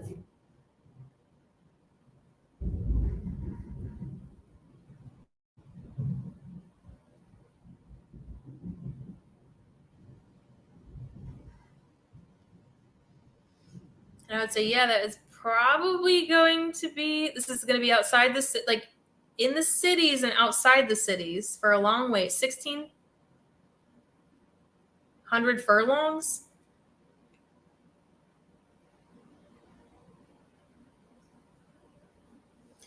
So, like, the cities and 1,600 furlongs around them, that whole, the whole city center is going to be reaped like a harvest by the pagans, who are also communists. So these people are walking around. You think that they're just your friendly neighborhood restaurant owner, but they're pagans that are going to pile up the bodies and burn them when all these people die from God's judgment after Donald Trump's harvest, before the next one.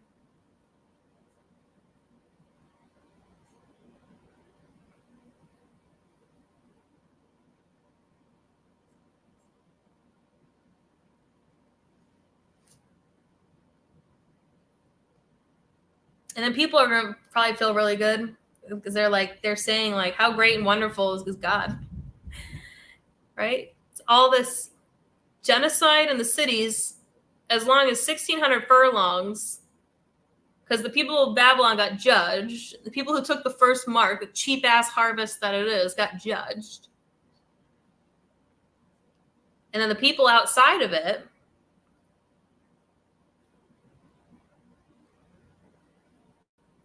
are going to be happy. Oh, finally, God judges the world.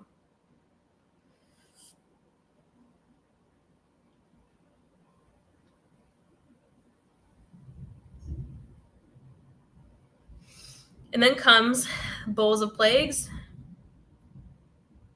This is after this.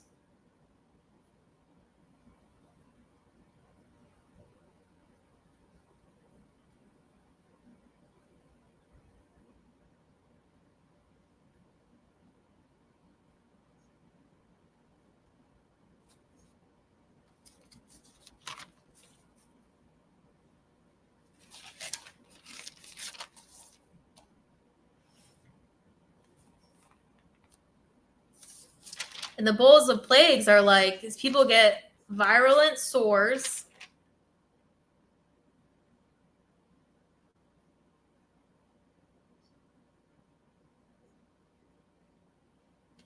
This is like virus everywhere. So deals with the people outside of the cities.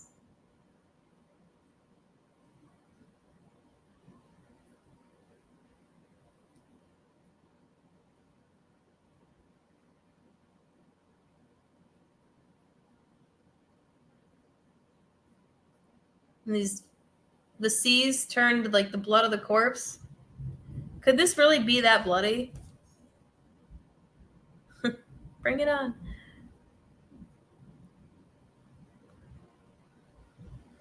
I mean, could tribulation really be that bloody? It's a lot of bodies. I'm not pagan, so I'm not really into that. But like I said, your friendly neighborhood restaurant bar owner are like these dudes that are going to pick up these bodies, put them through this wine press. You're going to dump it into the sea? What else are you going to do with it? Meanwhile, people are going to be getting all these sores because they curse God. When all this happens, don't curse God. That'll save your life. Men were biting their tongues instead of pain, but instead of repenting for what they were doing, they'd rather bite their tongue and curse God. More pains and sores. And then this massive division of all the men of the world is removed, right? So now every man in the world is on the same page. Right? Because we like God already dealt with the ones who are fornicating with the whore of Babylon. God already dealt with them. The Jezebel men, right?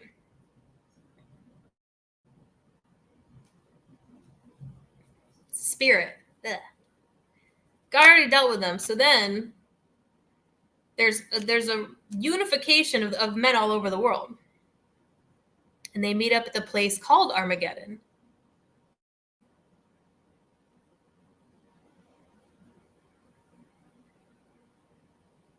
All the cities of the world collapse. That Babylon's not forgotten. God made her drink the wine. So in this reality, like this is not like some supernatural afterlife. This is like still boots on the ground. Like people still remember what just happened to Babylon. This is following that. Every island vanished. The mountains disappeared. And hail, with great hailstones weighing a talent, each fell from the sky on the people. They cursed God for sending a plague of hail, but it was the most terrible plague of all, the hail. We're already seeing extremely damaging hail in this area. It skips my area, but just south of me gets it. Like totaling houses, totaling cars. But that's just a precursor of what's to come because the restrainer is still here. So this is part A. We're going to go to part B another time. So there's a restrainer that is still here. So like, yeah, the news and the internet is getting really fake and phony. The deeper you try, the worse it gets for you. Just don't. But I think like the surface level news, I think has to be mostly true. But after the restrainer is removed, if we still have an internet, I say Babylon is the internet itself, but it's kind of like the people that like have the internet in them, that negative AI. So when I say the internet goes out, because once the people of Babylon are removed and judged, like no one's going to be watching pornography anymore. Also, you got better things to worry about. So, I guess it's sort of one and the same. You could still have a physical internet because I was saying you have to take the internet down in order to get rid of pornography. But if you take the people down, they are the walking internet. They're the dead internet. Then no one's watching pornography. So I guess it's an analogy for genocide.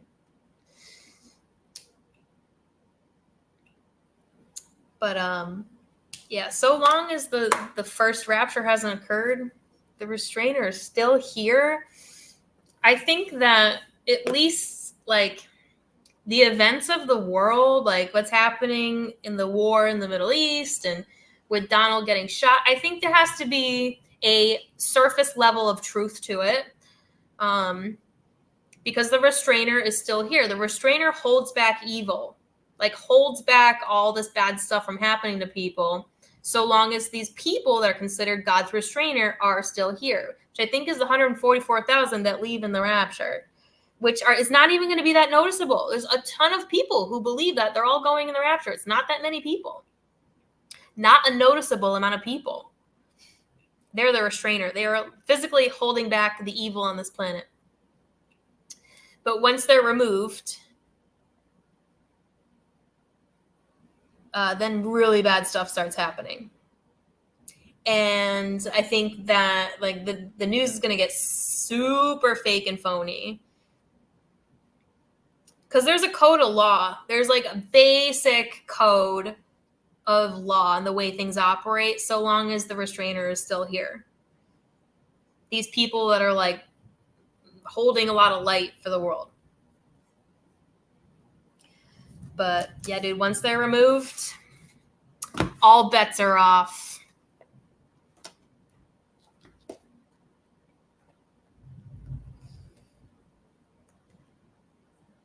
Illegal immigrants on fire? What you talking about, Willis? All right, that's a lot. Gotta go. Gonna make some dinner. I got some romesco sauce. I never had it. I'm Italian. I don't remember having romesco sauce. It was on sale at my grocery store. They have like a sale section of like artisan foods, which is kind of exciting. Like the prices of things nowadays, you like just get the basics, but like the grocery store has this little section of like sale items. If you want to buy like artisan cheese that is just, I don't know, it's too small of a quantity left, they don't want to sell it anymore, it's about to expire or what, and then picked up romesco sauce, it's like roasted red pepper sauce. So I'm gonna make something with that. Okie dokie. Rising sun, yes, Japan is also big communist. Oh, Jerry's home too. Big communist symbol. All right, well, that's that. You're the right kind of people. Love y'all so much. Have a beautiful night. Talk to you again really soon.